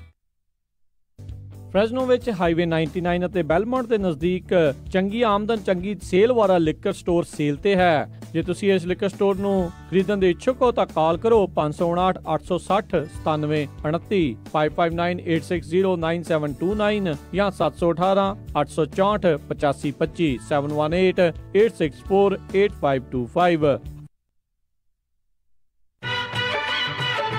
हाँ जी, मैं हाँ राज गो सैटेलाइट सिटी तो ਤੁਹਾਡਾ ਆਪਣਾ ਡਿਸ਼ ਲੋਕਲ ਰਿਟੇਲਰ। ਡਿਸ਼ ਪੂਰੇ USA ਦੇ ਵਿੱਚ ਇੰਟਰਨੈਸ਼ਨਲ ਪ੍ਰੋਗਰਾਮਸ ਦਾ ਟੌਪ ਦਾ ਪ੍ਰੋਵਾਈਡਰ ਹੈ, ਜਿਸ ਦੇ ਵਿੱਚ ਗੁਰਬਾਣੀ, ਤਾਜ਼ਾ ਤਰੀਨ ਖਬਰਾਂ ਦੇ ਨਾਲ ਤੁਸੀਂ ਦੇਖ ਸਕਦੇ ਹੋ ਆਪਣੇ ਮਨਪਸੰਦੀਦਾ ਕ੍ਰਿਕਟ ਦੇ ਮੈਚ ਅਤੇ ਕਬੱਡੀ ਵੀ। ਪੰਜਾਬ ਦੀ ਧਰਤੀ ਦੇ ਨਾਲ ਤੁਹਾਨੂੰ ਪੂਰੀ ਤਰ੍ਹਾਂ ਜੋੜ ਕੇ ਰੱਖਦਾ ਹੈ, ਜੋ ਕਿ ਤੁਹਾਨੂੰ ਉਪਲਬਧ ਕਰਵਾਉਂਦਾ ਹੈ ਜਸ ਪੰਜਾਬੀ, PTC ਤੇ ਵਿਲੋ ਕ੍ਰਿਕਟ। ਜੋ ਵੀ ਤੁਸੀਂ ਦੇਖਣਾ ਪਸੰਦ ਕਰਦੇ ਹੋ ਉਹੀ ਤੁਹਾਨੂੰ ਉਪਲਬਧ ਕਰਵਾਉਂਦਾ ਹੈ। ਪੰਜਾਬੀ ਪੈਕੇजेस ਚੋਂ ਪੰਜਾਬੀ ਮੈਗਾ ਪੈਕ ਤੇ ਸਪੈਸ਼ਲ ਆਫਰ। ਗੋ ਸੈਟੇਲਾਈਟ ਸਿਟੀ ਤੁਹਾਨੂੰ ਫ੍ਰੀ ਸਟੈਂਡਰਡ ਇੰਸਟਾਲੇਸ਼ਨ ਦੇ ਨਾਲ ਇੰਟਰਨੈਸ਼ਨਲ ਪੈਕੇਜ ਦੀ ਐਕਟੀਵੇਸ਼ਨ ਅਤੇ $100 ਦਾ ਗਿਫਟ ਕਾਰਡ ਵੀ ਦੇਣਗੇ। Jas Punjabi for you, PTC for you ਤੇ ਹੋਰ ਵੀ ਬਹੁਤ ਕੁਝ। ਇਸ ਦੇ ਬਾਰੇ ਹੋਰ ਜਾਣਕਾਰੀ ਲਈ ਕਾਲ ਗੋ ਸੈਟੇਲਾਈਟ ਸਿਟੀ 530 770 1192 5307701192 ਜਾਂ ਵਿਜ਼ਿਟ ਕਰੋ gosatcity.com। Restrictions apply. Call for details. ਉਹ ਜੈਸਮੀਨ ਦੀ ਮੰਗਣੀ ਤਾਂ ਹੋ ਗਈ, ਹੁਣ ਜੀ ਕਰਦਾ ਪਰੀਆਂ ਵਾਂਗ ਵਿਆਹ ਕਰਾਂ ਆਪਣੀ ਧੀ ਦਾ। ਓਹੋ ਜੀ, ਫਿਕਰ ਨਾ ਕਰੋ, ਤੁਹਾਡੀ ਪਰੀ ਦੇ ਸਾਰੇ ਚਾਅ ਪੂਰੇ ਕਰਾਂਗੇ। ਸੈਕਰਾਮੈਂਟੋ 'ਚ ਹੁਣ ਖੁੱਲ ਗਿਆ ਗ੍ਰੈਂਡ ਪਵੇਲੀਅਨ ਬੈਂਕੁਏਟ ਹਾਲ। 1000 ਤੋਂ ਵੱਧ ਗੈਸਟ ਦੀ ਕੈਪੈਸਿਟੀ ਤੇ 300 ਪੈਟੀਓ ਵਾਲਾ ਹਾਲ ਹੈ ਇੱਥੇ। ਓਏ ਵਾਹ! ਐ ਨਹੀਂ, ਇੱਥੇ ਮੰਡਪ ਦਾ ਵੀ ਖਾਸ ਪ੍ਰਬੰਧ ਹੈ। ਮੁੰਡੇ ਕੁੜੀ ਦੇ ਤਿਆਰ ਹੋਣ ਲਈ ਵਧੀਆ ਖੁੱਲੇ ਡੁੱਲੇ ਰੂਮ। ਜੋੜੀ ਦੀ ਐਂਟਰੀ ਸਪੈਸ਼ਲ ਪੌੜੀਆਂ ਤੋਂ ਹੁੰਦੀ ਹੈ, ਪਰੀ ਕਹਾਣੀਆਂ ਵਾਂਗ। ਬਿਲਕੁਲ ਨਵਾਂ ਸਜਿਆ ਹਾਲ, ਨਾਲ ਹੀ ਦੂਜੇ ਹਾਲ 'ਚ ਜਾਗੋ ਜਾਂ ਪਾਰਟੀ ਵੀ ਸਕਦੇ ਹੋ। 300 ਮਹਿਮਾਨਾਂ ਦੇ ਬੈਠਣ ਦਾ ਖਾਸ ਪ੍ਰਬੰਧ। ਵਧੀਆ ਸਵਾਦ ਖਾਣਾ ਪੂਜਾ ਇੰਡੀਅਨ ਗ੍ਰਿਲ ਵੱਲੋਂ। ਤੇ ਪਾਰਕਿੰਗ? ਉਹਦੀ ਤਾਂ ਟੈਨਸ਼ਨ ਹੀ ਨਾ ਲਓ, ਵਧੀਆ ਖੁੱਲੀ ਡੁੱਲੀ ਪਾਰਕਿੰਗ। ਬਸ ਛੇਤੀ ਕਾਲ ਕਰੋ ਤੇ ਅੱਜ ਹੀ ਬੁੱਕ ਕਰਾਓ। ਗ੍ਰੈਂਡ ਪਵੇਲੀਅਨ ਬੈਂਕੁਏਟ ਹਾਲ, 26 ਮੈਸੀ ਕੋਰਟ, ਸੈਕਰਾਮੈਂਟੋ। ਫੋਨ 9167307822 ਤੇ 9163963853। ਯਾਦ ਹੈ ਨਾ? ਗ੍ਰੈਂਡ ਪਵੇਲੀਅਨ ਬੈਂਕੁਏਟ ਹਾਲ, ਸੈਕਰਾਮੈਂਟੋ। ਇੰਡੀਆ ਮਾਰਕੀਟ ਦੀਆਂ ਦੋਨੋਂ ਲੋਕੇਸ਼ਨਸ ਤੇ ਲੱਗ ਚੁੱਕੀ ਆ ਭਾਰੀ ਸੇਲ, ਜਿੱਥੋਂ ਖਰੀਦ ਸਕਦੇ ਹੋ ਇੰਡੀਅਨ, ਪਾਕਿਸਤਾਨੀ ਅਤੇ ਫਿਜ਼ੀਅਨ ਗਰੋਸਰੀ ਅਤੇ ਹਰ ਇੱਕ ਤਰ੍ਹਾਂ ਦਾ ਪੂਜਾ ਦਾ ਸਮਾਨ, ਤਾਜ਼ੀਆਂ ਸਬਜ਼ੀਆਂ, ਫਲ ਫਰੂਟ ਅਤੇ ਮਠਿਆਈਆਂ। ਆਰਗੈਨਿਕ ਗਰੋਸਰੀ ਦੇ ਨਾਲ ਪੰਜਾਬੀ ਰੇਡੀਓ USA ਦੇ ਸੈੱਟ ਵੀ ਮਿਲਦੇ ਹਨ ਅਤੇ ਲੈ ਸਕਦੇ ਹੋ ਗੁਰਬਾਨੀ ਰੇਡੀਓ। ਇਹ ਸੈਕਰਾਮੈਂਟੋ ਦੇ ਸਾਰੇ ਸਟੋਰਾਂ ਦਾ ਪ੍ਰਾਈਸ ਮੈਚ ਕਰਦੇ ਹਨ ਅਤੇ ਇਹਨਾਂ ਤੋਂ ਤੁਸੀਂ ਆਈਬ੍ਰੋ ਥ੍ਰੈਡਿੰਗ ਵੀ ਕਰਵਾ ਸਕਦੇ ਹੋ। Roseville location 1265 Pleasant Grove Boulevard number 100, Cuman Learning Center ਦੇ ਬਿਲਕੁਲ ਨਾਲ ਅਤੇ ਆਰਕੋ AM/PM ਗੈਸ ਸਟੇਸ਼ਨ ਦੇ ਬਿਲਕੁਲ ਪਿੱਛੇ। ਤੇ Roseville ਲੋਕੇਸ਼ਨ ਦੇ ਲਈ ਗੱਲ ਕਰ ਸਕਦੇ ਹੋ ਵਰਿੰਦਰ ਜੀ ਨਾਲ 9167867666 916 786 7666 ਅਤੇ ਐਂਟੇਲੋਪ ਲੋਕੇਸ਼ਨ ਦੇ ਵਾਸਤੇ 5203 Elkhorn Boulevard, Antelope। ਵਧੇਰੇ ਜਾਣਕਾਰੀ ਲਈ ਗੱਲ ਕਰ ਸਕਦੇ ਹੋ ਕਸ਼ਮੀਰ ਜੀ ਨਾਲ 9163385511 916 338 5511। India market Indian saver wholesale printing ਵਾਲਿਆਂ ਤੋਂ ਬਣਵਾ ਸਕਦੇ ਹੋ 1000 ਬਿਜ਼ਨਸ ਕਾਰਡ ਸਿਰਫ ਹੀ $45 ਵਿੱਚ। Outdoor banner $699 per square feet. Banner with stand ਸਿਰਫ $135 ਵਿੱਚ। 10 ਬਾਈ 10 ਦਾ event tent with hardware and fabric ਤੁਹਾਡੇ ਲੋਗੋ ਅਤੇ ਐਡ ਦੇ ਨਾਲ ਸਿਰਫ ਹੀ $1399 ਵਿੱਚ। Flyer, brochure, post card, poster, presentation folder, hang tags, envelopes, roll label, sticker ਅਤੇ ਇਹ ਐਵਰੀ ਡੋਰ ਡਾਇਰੈਕਟ ਮੇਲ ਦੀ ਸਰਵਿਸ ਵੀ ਦਿੰਦੇ ਹਨ। 9165255476 916 525 5476। Indian saver wholesale printing press. Obama care covered California ਦੀਆਂ ਐਪਲੀਕੇਸ਼ਨਾਂ ਬਹੁਤ ਹੀ ਜਲਦ ਸ਼ੁਰੂ ਹੋਣ ਜਾ ਰਹੀਆਂ ਹਨ। ਜੇ ਤੁਸੀਂ ਵੀ ਆਪਣੇ ਪਲਾਨ ਚੇਂਜ ਜਾਂ ਨਵੀਂ ਐਪਲੀਕੇਸ਼ਨ ਕਰਵਾਉਣੀ ਚਾਹੁੰਦੇ ਹੋ ਤਾਂ ਅੱਜ ਹੀ ਸੰਪਰਕ ਕਰੋ ਖਾਲਸਾ ਇੰਸ਼ੋਰੈਂਸ ਏਜੰਸੀ 408 272 2500 4082722500 ਜੋ ਕਿ ਸਾਲ 2014 ਤੋਂ ਹਜ਼ਾਰਾਂ ਹੀ ਕਸਟਮਰਜ਼ ਨੂੰ ਇਹ ਸੇਵਾਵਾਂ ਦੇ ਰਹੇ ਹਨ। ਤੁਹਾਨੂੰ ਆਫਿਸ ਦੇ ਵਿੱਚ ਵਿਜ਼ਿਟ ਕਰਨ ਦੀ ਕੋਈ ਜ਼ਰੂਰਤ ਨਹੀਂ। Licensed by California Department of Insurance number 0F89805।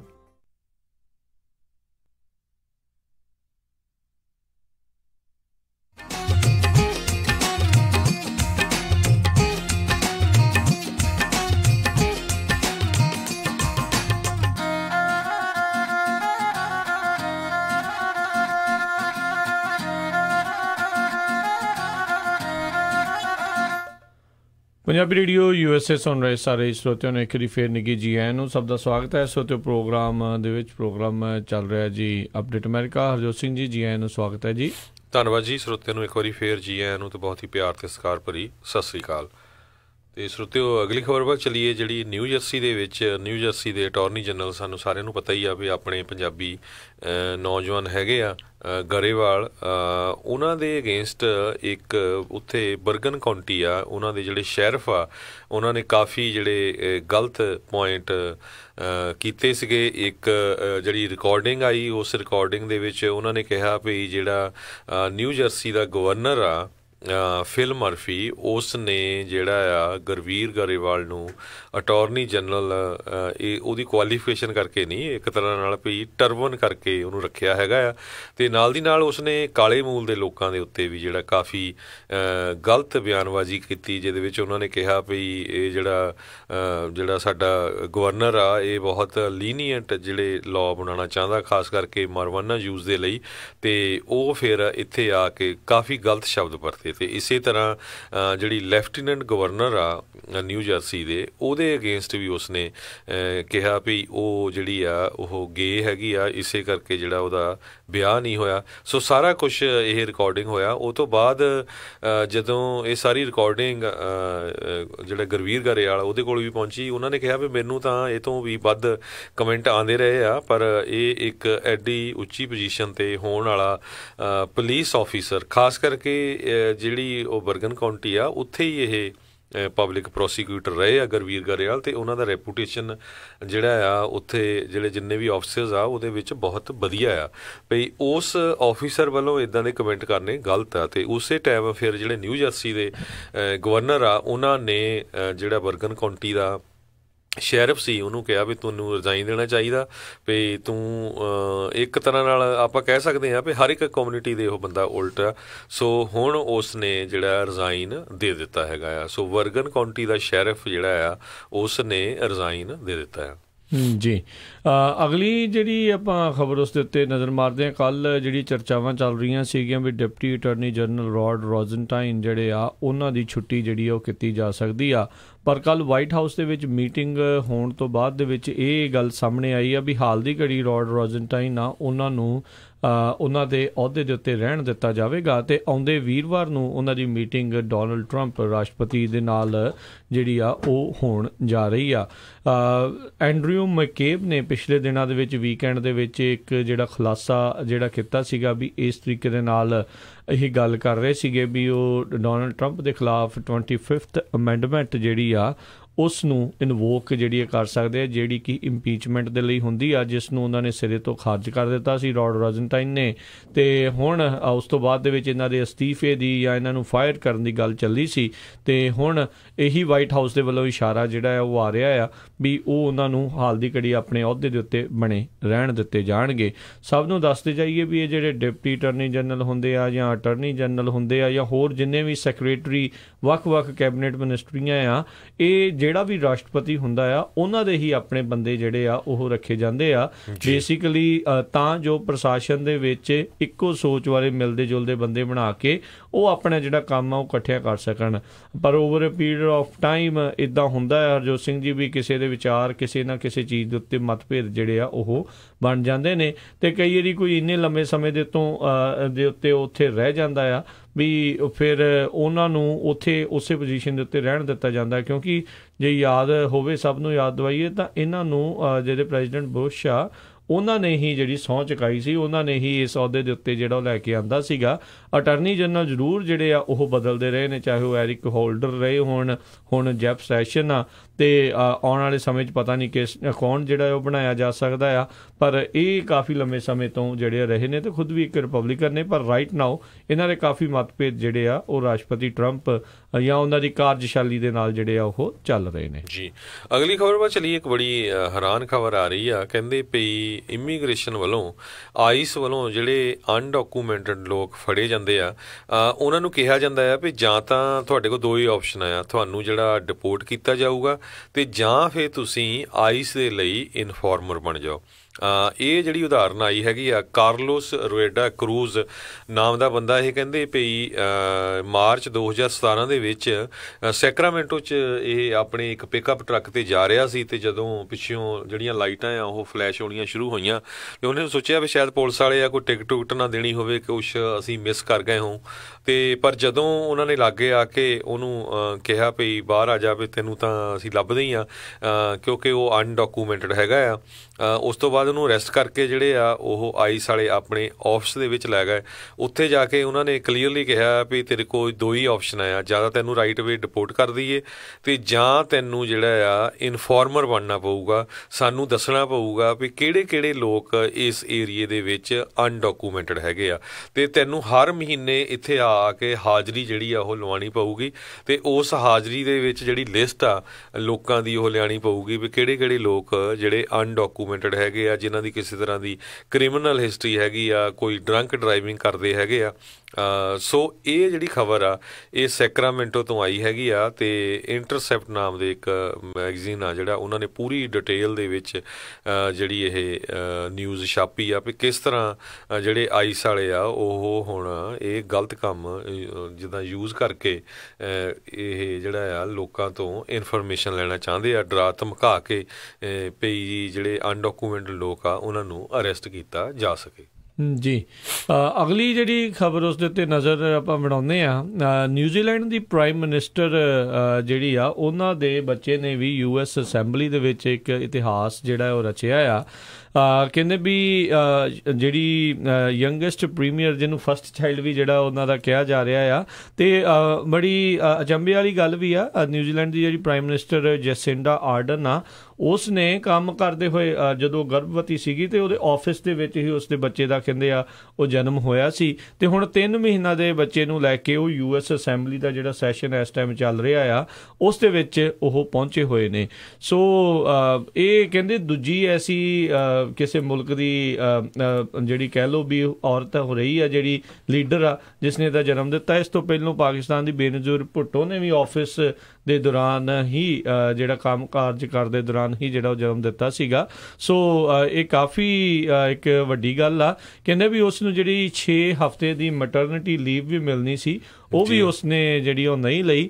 ਇਸ ਕਰਕੇ ਵਾਹਵਾ ਜਿਹੜੀ ਇਸ ਟਾਈਮ ਆ ਨਿਊਜ਼ੀਲੈਂਡ ਦੀ ਜਿਹੜੀ ਪ੍ਰਾਈਮ ਮਿਨਿਸਟਰ ਜੈਸਿੰਡਾ ਆਰਡਨ ਆ ਉਹ ਇਸ ਟਾਈਮ ਖੱਟ ਰਹੀ ਆ ਵੀ ਉਸਨੇ ਕੰਮ ਨੂੰ ਜਿਹੜੀ ਆ ਉਹ ਤਰਜੀਹ ਜਿਹੜੀ ਆ ਉਹ ਦਿੱਤੀ ਹੋਈ ਆ, ਅਤੇ ਉਹ ਟਵੀਟ ਵੀ ਉੱਥੇ ਕਰ ਰਹੀ ਆ ਵੀ ਮੈਂ ਹੁਣ ਇਸ ਡੈਲੀਗੇਸ਼ਨ ਨੂੰ ਮਿਲਣ ਜਾ ਰਹੀ ਹਾਂ, ਮੈਂ ਹੁਣ ਉਸ ਡੈਲੀਗੇਸ਼ਨ ਨੂੰ ਮਿਲਣ ਜਾ ਰਹੀ ਹਾਂ। ਅਤੇ ਨਾਲ ਦੇ ਨਾਲ ਹੀ ਉਸਨੇ ਆਪਣੇ ਜਿਹੜਾ ਬੇਬੀ ਦਾ ਕਾਰਡ ਜਿਹੜਾ ਬਣਿਆ ਹੈ ਉੱਥੇ ਅਸੈਂਬਲੀ ਦੇ ਵਿੱਚ ਜਾਣ ਲਈ ਉਹ ਵੀ ਸਾਰਿਆਂ ਦੇ ਸਾਹਮਣੇ ਟਵਿੱਟਰ ਦੇ ਜ਼ਰੀਏ ਪੇਸ਼ ਵੀ ਕੀਤਾ ਆ। ਜੀ ਅਗਲੀ ਖਬਰ ਵੱਲ ਚੱਲੀਏ, ਉਹ ਵੀ ਇਮੀਗ੍ਰੇਸ਼ਨ ਦੇ ਨਾਲ ਰਿਲੇਟਡ ਹੈਗੀ ਆ। ਮਿਲਵਾਕੀ ਬੇਸ ਇੱਕ ਐਡਵੋਕੇਸੀ ਗਰੁੱਪ ਆ, ਉਹਨਾਂ ਨੇ ਅੱਜ ਅਨਾਊਂਸ ਕੀਤਾ ਆ ਵੀ ਉੱਥੇ ਮੈਡੀਸਨ ਏਰੀਏ ਦੇ ਵਿੱਚ ਆਰਕੇਡੀਆ ਟਾਊਨ ਆ ਜਿੱਥੋਂ 11 ਦੇ ਕਰੀਬ ਜਿਹੜੇ ਆ ਲੋਕ ਜਿਹੜੇ ਅਨਡਾਕੂਮੈਂਟਡ ਆ ਉਹਨਾਂ ਨੂੰ ਆਈਸ ਵੱਲੋਂ ਅਰੈਸਟ ਕੀਤਾ ਗਿਆ ਆ। ਇਸੇ ਤਰ੍ਹਾਂ ਮੈਡੀਸਨ ਆਰਕੇਡੀਆ ਗ੍ਰੀਨਵੇ ਏਰੀਆ ਦੇ ਵਿੱਚ। ਸੋ ਟੋਟਲ ਉੱਥੋਂ ਜਿਹੜੇ ਆ 15 ਲੋਕਾਂ ਨੂੰ 1-2 ਦਿਨਾਂ ਦੇ ਵਿੱਚ ਪਿਛਲਿਆਂ ਦੇ ਵਿੱਚ ਜਿਹੜੇ ਅਨਡਾਕੂਮੈਂਟਡ ਆ ਉਹਨਾਂ ਨੂੰ ਅਰੈਸਟ ਕੀਤਾ ਗਿਆ। ਜੀ ਜੀ ਅਗਲੀ ਜਿਹੜੀ ਇਹ ਗੱਲ ਕਰੀਏ, ਫੇਸਬੁੱਕ ਜਿਸ ਨੇ ਕੁਛ ਸਮਾਂ ਪਹਿਲਾਂ ਇੰਸਟਾਗ੍ਰਾਮ ਇੱਕ ਜਿਹੜੀ ਫੋਟੋ ਸ਼ੇਅਰਿੰਗ ਐਪ ਹੈਗੀ ਆ ਉਸ ਨੂੰ ਕਈ $ਬਿਲੀਅਨ ਦੇ ਵਿੱਚ ਜਿਹੜਾ ਉਹ ਖਰੀਦਿਆ ਸੀ। ਹੁਣ ਜਿਹੜਾ ਇੰਸਟਾਗ੍ਰਾਮ ਦਾ ਜਿਹੜਾ ਕੋ ਫਾਊਂਡਰ ਆ ਉਹ ਮਾਰਕ ਜ਼ਕਰਬਰਗ ਜਿਹੜਾ ਫੇਸਬੁੱਕ ਦਾ CEO ਆ ਉਸ ਦੇ ਨਾਲ ਮਤਭੇਦ ਹੋਣ ਦੇ ਕਰਕੇ ਉਹ ਕੋ ਫਾਊਂਡਰ ਜਿਹੜਾ ਉਹ ਰਿਜ਼ਾਈਨ ਕਰਨ ਜਾ ਰਿਹਾ ਆ।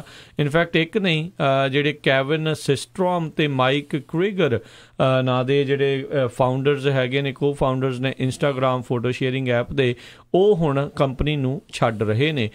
ਇਹੀ ਜਿਹੜਾ ਆ ਉਹਨਾਂ ਨੇ ਆਖਿਆ, ਉਹ ਕਹਿੰਦੇ ਵੀ ਰਾਈਟ ਨਾਓ ਅਸੀਂ ਆਪਣਾ ਜਿਹੜਾ ਆ ਸਮਾਂ ਥੋੜ੍ਹਾ ਲੈ ਰਹੇ ਹਾਂ, ਬ੍ਰੇਕ ਲੈ ਰਹੇ ਹਾਂ, ਅਤੇ ਕੁਛ ਨਵੀਂ ਕ੍ਰੀਏਟੀਵਿਟੀ ਦੇ ਵੱਲ ਨੂੰ ਜਿਹੜਾ ਅਸੀਂ ਵਧਾਂਗੇ। ਅਤੇ ਇਹੀ ਜਿਹੜੇ ਅੰਦਰੂਨੀ ਖਬਰਾਂ ਇਹੀ ਹਰਜੋਤ ਸਿੰਘ ਜੀ ਆ ਰਹੀਆਂ ਸੀਗੀਆਂ ਵੀ ਇਹਨਾਂ ਦਾ ਜਿਹੜੇ ਪਿਛਲੇ ਮਹੀਨਿਆਂ ਦੇ ਵਿੱਚ ਜ਼ਕਰਬਰਗ ਦੇ ਨਾਲ ਕਾਫੀ ਜ਼ਿਆਦਾ ਜਿਹੜਾ ਕਲੈਸ਼ ਆ ਉਹ ਰਿਹਾ ਆ।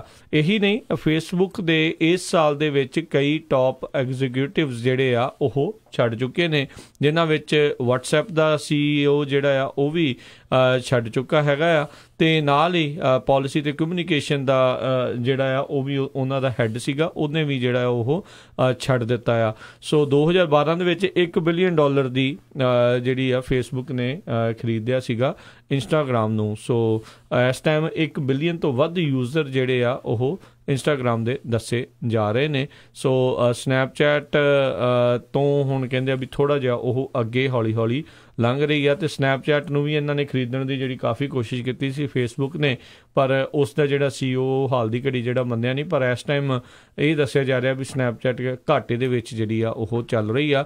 ਪਰ ਵੱਡੀਆਂ ਹਰਜੋਤ ਸਿੰਘ ਜੀ ਕੰਪਨੀਆਂ ਦੇ ਵਿੱਚ ਜਿਹੜੀਆਂ ਇੱਦਾਂ ਦੀਆਂ ਉਥਲ ਪੁਥਲਾਂ ਜਿਹੜੀਆਂ ਉਹ ਅਕਸਰ ਹੀ ਚੱਲਦੀਆਂ ਰਹਿੰਦੀਆਂ ਜੀ। ਸੋ ਜੇ ਕੰਪਨੀ ਦੀ ਗੱਲ ਕਰਦੇ ਜਾਈਏ, ਅੱਜ ਜਿਹੜੀ ਸੀਅਰਜ਼ ਆ ਉਹਦੇ ਜਿਹੜੇ CEO ਆ ਐਡੀ ਲੈਂਪਰਟ, ਉਹਨਾਂ ਨੇ ਇਹ ਕਿਹਾ ਆ ਵੀ ਮੈਂ ਟਰਾਈ ਤਾਂ ਕਰ ਰਿਹਾ ਵੀ ਕਿਸ ਤਰ੍ਹਾਂ ਜਿਹੜੀ ਆ ਸੇਵ ਕਰ ਸਕੀਏ। ਐਡਾ ਵੱਡਾ ਜਿਹੜਾ ਇੰਪਾਇਰ ਆ, ਦੇਖੋ ਵੀ ਸੀਅਰਜ਼ ਦੇ ਵੱਡੇ ਸਟੋਰ ਜਿਹੜੇ ਹਰ ਇੱਕ ਮੌਲਾਂ ਦੇ ਵਿੱਚ ਸੀ, ਪਰ ਉਹਨਾਂ ਦੀਆਂ ਗੱਲਾਂ ਤੋਂ ਕਹਿੰਦੇ ਲੱਗਦਾ ਆ ਵੀ ਜਿਹੜਾ ਸੀਅਰਜ਼ ਆ ਉਹ ਇੱਕ ਤਰ੍ਹਾਂ ਨਾਲ ਡਾਈਂਗ ਪ੍ਰੋਸੈਸ ਵੱਲ ਜਾ ਰਿਹਾ ਆ। ਤੇ ਕਹਿੰਦੇ ਵੀ ਸੀਅਰਜ਼ ਆਉਣ ਵਾਲੇ ਸਮੇਂ ਦੇ ਵਿੱਚ $1.1 ਬਿਲੀਅਨ ਦਾ ਜਿਹੜਾ ਉਹਨਾਂ ਦਾ ਘਾਟਾ ਹੈਗਾ ਆ ਡੈਪਟ ਦੇ ਵਿੱਚ ਆ, ਉਹਨੂੰ ਕਵਰ ਕਰਨ ਦੇ ਲਈ ਕੁਛ ਕੁ ਜਿਹੜੀਆਂ ਆਪਣਾ ਰੀਅਲ ਸਟੇਟ ਆ ਉਹ ਵੇਚ ਸਕਦੇ ਹੈਗੇ ਆ। ਤੇ ਜਿਹੜੇ ਵੱਡੇ ਸਟੋਰ ਹੈਗੇ ਆ ਉਹ ਸਾਰਿਆਂ ਦੀ ਪੋਜੀਸ਼ਨ ਸਾਨੂੰ ਪਤਾ ਹੀ ਹੈ ਵੀ ਕਿਸ ਤਰ੍ਹਾਂ ਮੇਸੀਜ਼ ਹੋ ਗਏ, ਸੀਅਰਜ਼ ਹੋ ਗਏ, ਇਹਨਾਂ ਨੂੰ ਔਨਲਾਈਨ ਜਿਹੜੇ ਹੈਗੇ ਆ ਜਿਹੜੇ ਖਾਸ ਕਰਕੇ ਐਮਾਜ਼ੋਨ ਆ ਉਹਨਾਂ ਨੇ ਇੱਕ ਤਰ੍ਹਾਂ ਨਾਲ ਮਾਰ ਦਿੱਤਾ ਹੈਗਾ ਆ। ਜੀ ਤੁਸੀਂ ਵੱਡੇ ਇੱਦਾਂ ਆਪਾਂ ਗੱਲ ਕਰ ਰਹੇ ਹਾਂ। ਸੀਅਰਜ਼ ਦੇਖੋ ਇੱਕ ਟਾਈਮ ਦੇ ਉੱਤੇ ਘਰ ਦੇ ਘਰ ਡਿਲੀਵਰ ਕਰਦਾ ਹੁੰਦਾ ਸੀਗਾ ਜੀ।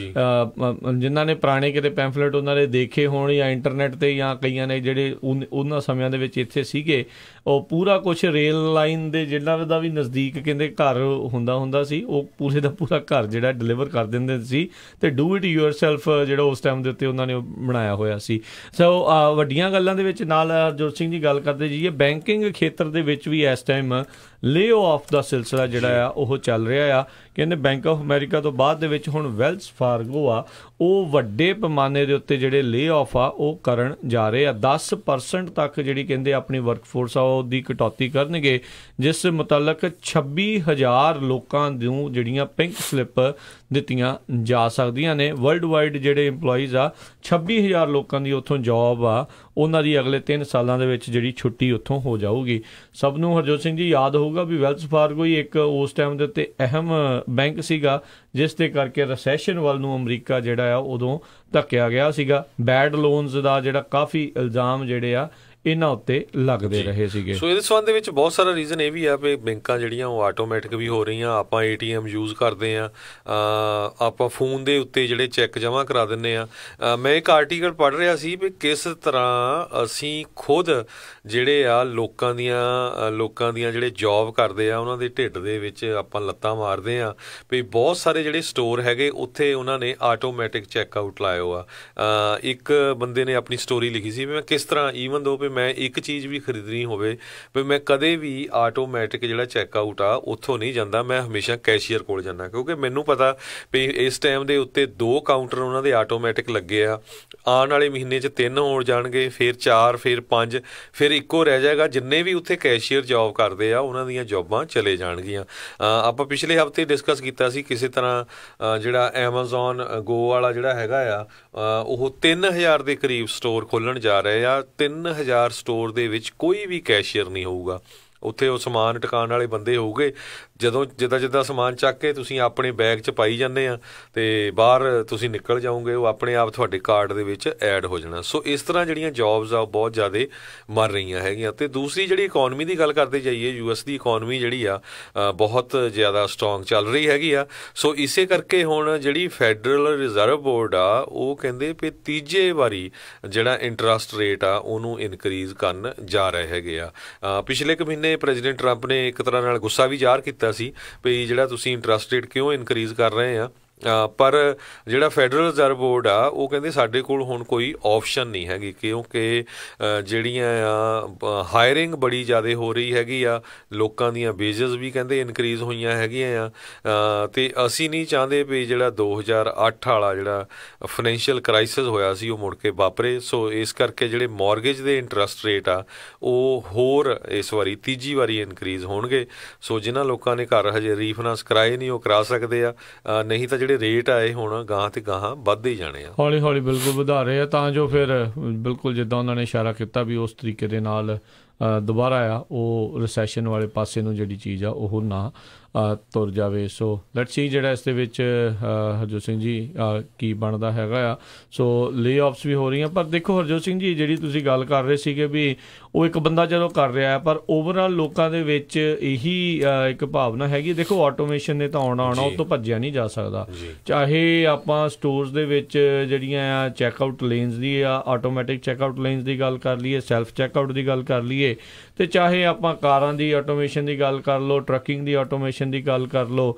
ਇਹੀ ਨਹੀਂ, ਬਹੁਤ ਸਾਰੇ ਜਿਹੜੇ ਫਾਸਟ ਫੂਡ ਸਟੋਰਸ ਆ ਜਿਨ੍ਹਾਂ ਵਿੱਚ ਬਰਗਰ ਕਿੰਗ, ਮੈਕਡੋਨਲਡ ਆ, ਇਹ ਆ ਰਹੇ ਆ। ਇਹਨਾਂ ਦੇ ਵਿੱਚ ਵੀ ਆਉਣ ਵਾਲੇ ਸਮਾਂ ਦੇ ਵਿੱਚ ਕਿਓਸਕ ਜਿਹੜੀਆਂ ਆ ਉਹ ਲੱਗ ਜਾਣਗੀਆਂ। ਕਈ ਥਾਵਾਂ 'ਤੇ ਆਲਰੇਡੀ ਜਿਹੜੀਆਂ ਚੱਲ ਵੀ ਰਹੀਆਂ ਆ ਵੀ ਤੁਸੀਂ ਆਪਣਾ ਫੂਡ ਆਰਡਰ ਜਿਹੜਾ ਆ ਬਸ ਉਸ ਦੇ ਜ਼ਰੀਏ ਕਰੋ ਅਤੇ ਆਪਣੇ ਆਪ ਜਿਹੜੇ ਪਿੱਛੇ ਕੰਮ ਕਰ ਰਹੇ ਆ ਉਹ ਬਣ ਕੇ ਤੁਹਾਡੇ ਕੋਲ ਜਿਹੜਾ ਉਹ ਆ ਜਾਊਗਾ। ਸੋ ਇਹਦੇ ਨਾਲ ਹੀ ਹਰਜੋਤ ਸਿੰਘ ਜੀ ਚੱਲਣਾ ਪੈਣਾ। ਜਿੱਦਾਂ ਸਮੇਂ ਦੀ ਤਬਦੀਲੀ ਹੋ ਰਹੀ ਆ ਉਹ ਤਬਦੀਲੀ ਨੂੰ ਅਪਣਾਉਣਾ ਪੈਣਾ, ਕਿਉਂਕਿ ਜੇ ਅੱਜ ਤੁਸੀਂ ਨਹੀਂ ਅਪਣਾਓਗੇ, ਉਹਨਾਂ ਚੀਜ਼ਾਂ ਦੇ ਨਾਲ ਨਹੀਂ ਚੱਲੋਗੇ, ਕਿਉਂਕਿ ਆਉਣ ਵਾਲੇ ਭਵਿੱਖ ਦੇ ਵਿੱਚ ਬਹੁਤ ਸਾਰੀਆਂ ਜੋਬਾਂ ਜਿਹੜੀਆਂ ਆਬਸੋਲੀਟ ਹੋ ਜਾਣੀਆਂ, ਉਹ ਲੱਭਣੀਆਂ ਹੀ ਨਹੀਂ। ਅੱਜ ਤੋਂ ਪਹਿਲਾਂ ਜਿਹੜੇ ਘੋੜੇ ਚਲਾਉਣ ਵਾਲੇ ਹੁੰਦੇ ਸੀਗੇ ਉਹ ਨਹੀਂ ਰਹੇ, ਉਹ ਸਾਰਾ ਕੁਝ ਜਿਹੜਾ ਹੌਲੀ ਹੌਲੀ ਐਬਸੋਲੀਟ ਜਿਹੜਾ ਹੋ ਗਿਆ। ਸਾਈਕਲ ਵਾਲਾ ਹੁਣ ਬੰਦਾ ਆਪਣੀ ਮਰਜ਼ੀ ਦੇ ਨਾਲ ਜਿਹੜਾ ਚਲਾਉਂਦਾ, ਨਹੀਂ ਤੇ ਇੱਕ ਥਾਂ ਤੋਂ ਦੂਜੇ ਥਾਂ ਦੇ ਲਈ ਇੱਕ ਬੜਾ ਵਧੀਆ ਸਾਧਨ ਹੁੰਦਾ ਸੀ, ਉਹਦੀ ਥਾਂ ਤੇ ਬਾਈਕ ਆ ਗਏ, ਫਿਰ ਉਸ ਤੋਂ ਬਾਅਦ ਹੁਣ ਕਾਰਾਂ ਆ ਗਈਆਂ, ਸਾਰਾ ਕੁਝ ਆ ਗਿਆ। ਲੋਕਾਂ ਨੂੰ ਉਹ ਟਰਾਈ ਕਰ ਰਿਹਾ ਵੀ ਹੁਣ ਪਬਲਿਕ ਜਿਹੜੀ ਟਰਾਂਸਪੋਰਟ ਵਾਲੇ ਪਾਸੇ ਨੂੰ ਜਿਹੜਾ ਉਹ ਧੱਕਿਆ ਜਾਵੇ। ਸੋ ਬਹੁਤ ਕੁਛ ਜਿਹੜਾ ਆ ਚੇਂਜ ਜਿਹੜਾ ਆ ਜ਼ਮਾਨੇ ਦੇ ਨਾਲ ਹੁੰਦਾ ਜਾਂਦਾ ਆ। ਜੇ ਆਪਾਂ ਇਹੀ ਰੱਟ ਲਾ ਕੇ ਬੈਠੇ ਰਹਾਂਗੇ, ਨਹੀਂ ਸਾਨੂੰ ਇਹ ਜੋਬਾਂ ਜਿਹੜੀਆਂ ਉਹ ਚਾਹੀਦੀਆਂ ਤੇ ਉਹ ਕੁਛ ਕਰਨਾ ਪਊਗਾ, ਉਹ ਹੋਣਾ ਨਹੀਂ, ਕਿਉਂਕਿ ਜਿਹੜੀਆਂ ਕਾਰਪੋਰੇਟ ਜਿਹੜੀਆਂ ਹੈਗੀਆਂ ਉਹਨਾਂ ਨੂੰ ਆਪਣੇ ਸਿਰਫ ਤੇ ਸਿਰਫ ਜਿਹਦੇ ਨਾਲ ਡਾਲਰ ਬਣਦੇ ਆ, ਜਿਹਦੇ ਨਾਲ ਜ਼ਿਆਦਾ ਮੁਨਾਫਾ ਹੁੰਦਾ, ਉਸ ਪਾਸੇ ਵੱਲ ਨੂੰ ਹੀ ਉਹਨਾਂ ਨੇ ਦੇਖਣਾ ਆ। ਸੋ ਸਮੇਂ ਦੇ ਹਾਣੀ ਜਿਹੜਾ ਆ ਆਪਾਂ ਨੂੰ ਉਸ ਚੀਜ਼ ਦੇ ਨਾਲ ਬਣਨਾ ਹੀ ਜਿਹੜਾ ਉਹ ਪੈਣਾ ਆ। ਸੋ ਜਿਹੜੀਆਂ ਜੋਬਸ ਆਉਣ ਵਾਲੇ ਸਮੇਂ ਦੇ ਵਿੱਚ ਕਿੱਦਾਂ ਆਟੋਮੇਸ਼ਨ ਕਰਨੀ ਆ, ਕਿਹੜੀ ਚੀਜ਼ ਬਣ ਸਕਦੀ ਆ, ਕਿਵੇਂ ਇਸ ਨੂੰ ਹੋਰ ਆਟੋਮੇਟ ਕੀਤਾ ਜਾ ਸਕਦਾ ਆ, ਉਹਦੇ ਵੱਲ ਨੂੰ ਜਿਹੜੀਆਂ ਜੋਬਸ ਜਿਹੜੀਆਂ ਵਧਣਗੀਆਂ।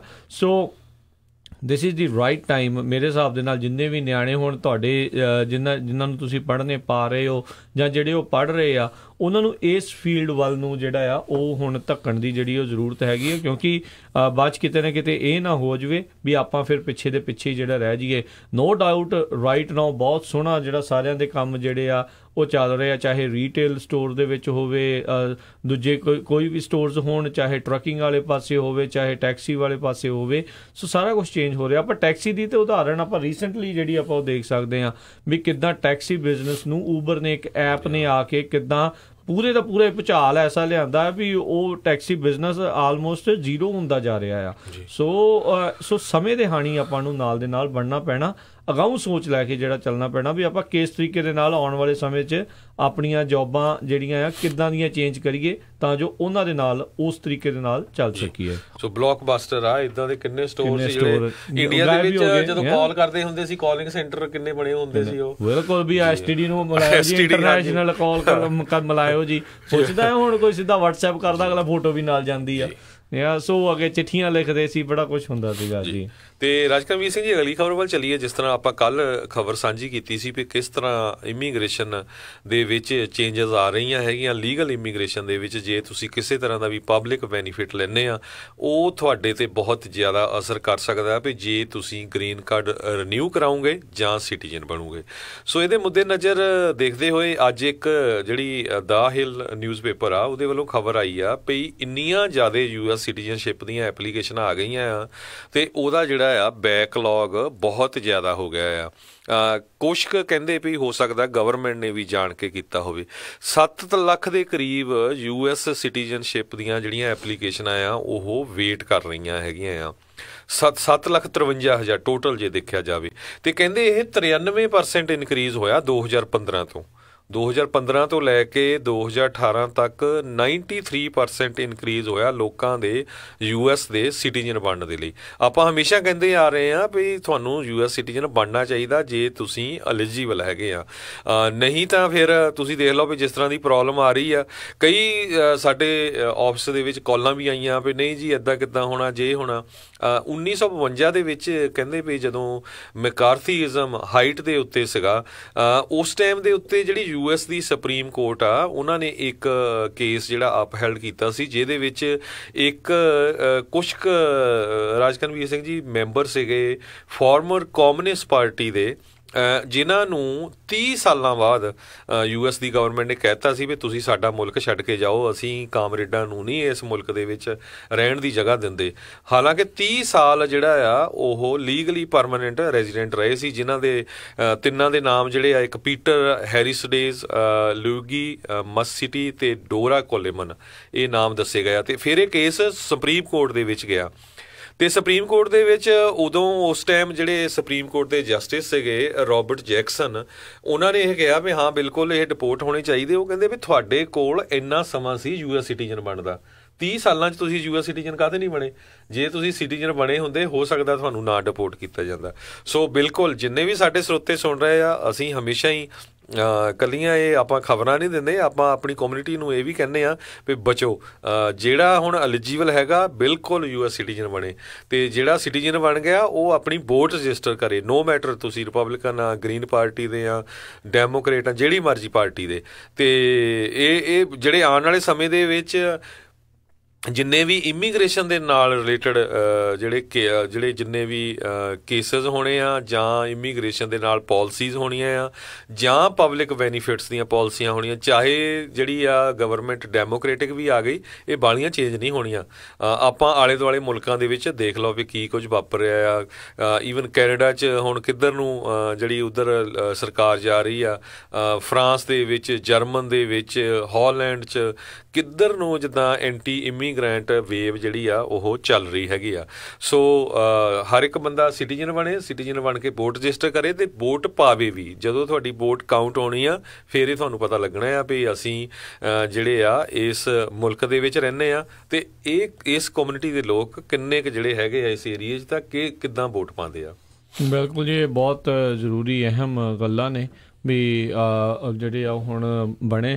ਚਾਹੇ ਦੇਖੋ ਹਰਜੋਤ ਸਿੰਘ ਜੀ ਇਸ ਟਾਈਮ ਇਸ ਪ੍ਰਸ਼ਾਸਨ ਦੇ ਡਰ ਦੇ ਨਾਲ ਸੀ, ਪਰ ਇੱਕ ਚੀਜ਼ ਜਿਹੜੀ ਚਲੋ ਜ਼ਰੂਰ ਹੈਗੀ ਆ ਵੀ ਸਾਰੇ ਲੋਕ ਜਿਹੜੇ ਸਿਟੀਜ਼ਨ ਵੱਲ ਨੂੰ ਜਿਹੜੇ ਆ ਉਹ ਵੱਧ ਰਹੇ ਨੇ। ਵੈਸੇ ਵੀ ਪਹਿਲੋਂ ਵੀ ਜਿਹੜਾ ਆ ਉਹ ਬਣਨਾ ਚਾਹੀਦਾ ਸੀਗਾ, ਪਰ ਬੰਦਾ ਇਹੀ ਆ ਨਾ ਵੀ 2-4 ਤਰੀਕੇ ਨਾਲ ਹੀ ਬੰਦਾ ਕੰਮ ਕਰਦਾ, ਡੰਡੇ ਦੇ ਡਰ ਤੋਂ ਸਭ ਤੋਂ ਜ਼ਿਆਦਾ ਜਿਹੜਾ ਆ ਬੰਦਾ ਜਦੋਂ ਬਹੁਤੇ ਤਾਂ ਰਾਜਗੁਰਵੀਰ ਸਿੰਘ ਜੀ ਇਹ ਹੁੰਦੇ ਆ ਵੀ ਜੀ ਸਾਡੀ ਇੰਡੀਆ 'ਚ ਜ਼ਮੀਨ ਆ ਜਾਂ ਸਾਡੇ ਬੈਂਕ ਅਕਾਊਂਟ ਆ, ਹਨਾ। ਇੰਡੀਆ ਦਾ ਆਪਾਂ ਹਮੇਸ਼ਾ ਕਹਿੰਦੇ ਰਹਿੰਦੇ ਜੇ ਤੁਹਾਡਾ ਬੈਂਕ ਅਕਾਊਂਟ ਆ ਪੈਸੇ ਕਢਾ ਲਿਓ, ਉੱਥੇ ਰੁਪਈਏ ਦੀ ਕੀਮਤ ਡਿੱਗੀ ਜਾਂਦੀ ਆ। ਨਹੀਂ ਉਹ ਤਾਂ ਹੈ ਹੀ ਹੈ। ਨਾਲ ਦੇ ਨਾਲ ਦੇਖੋ ਹਰਜੋਤ ਸਿੰਘ ਜੀ, ਜਿੰਨੇ ਵੀ ਜਾਣੇ ਇਸ ਟਾਈਮ ਸੁਣ ਰਹੇ ਨੇ, ਦੇਖ ਰਹੇ ਨੇ, ਕਿੰਨਿਆਂ ਨੇ ਵਾਪਸ ਜਾ ਕੇ ਇੰਡੀਆ ਦੇ ਵਿੱਚ ਸੈੱਟ ਹੋਣਾ ਆ?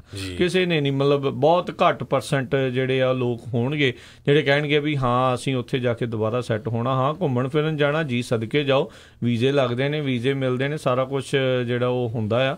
ਸੋ ਉਸ ਹਿਸਾਬ ਦੇ ਨਾਲ ਤੁਸੀਂ ਆਪਣਾ ਰੱਖੋ, ਤੇ ਬੈਨੀਫਿਟ ਦਾ ਹੁਣ ਆਟੋਮੈਟਿਕਲੀ ਜਿਹੜਾ ਅਸਰ ਪੈ ਹੀ ਰਿਹਾ। ਜਿਹੜਾ ਕੱਲ੍ਹ ਡਿਪਾਰਟਮੈਂਟ ਆਫ ਹੋਮਲੈਂਡ ਸਿਕਿਉਰਿਟੀ ਦਾ ਜਿਹੜਾ ਨਵਾਂ ਪ੍ਰਪੋਜ਼ਡ ਲਾ ਜਿਹੜਾ ਆ ਰਿਹਾ ਆ, ਵੀ ਉਸ ਦੇ ਨਾਲ ਬੈਨੀਫਿਟ ਤੇ ਛੱਡੋ, ਤੁਹਾਨੂੰ ਜਿਹੜਾ ਵਰਕ ਪਰਮਿਟ ਤੋਂ ਗ੍ਰੀਨ ਕਾਰਡ ਤੇ ਗ੍ਰੀਨ ਕਾਰਡ ਰੀਨਿਊ ਕਰਨ ਦੇ ਲਈ, ਤੇ ਜਾਂ ਫਿਰ ਗ੍ਰੀਨ ਕਾਰਡ ਤੋਂ ਸਿਟੀਜ਼ਨ ਬਣਨ ਦੇ ਵਿੱਚ, ਉਹਦੇ ਵਿੱਚ ਤੁਹਾਨੂੰ ਜਿਹੜੀਆਂ ਆ ਉਹ ਅੜਚਣਾਂ ਜਿਹੜੀਆਂ ਉਹ ਆ ਸਕਦੀਆਂ ਆ।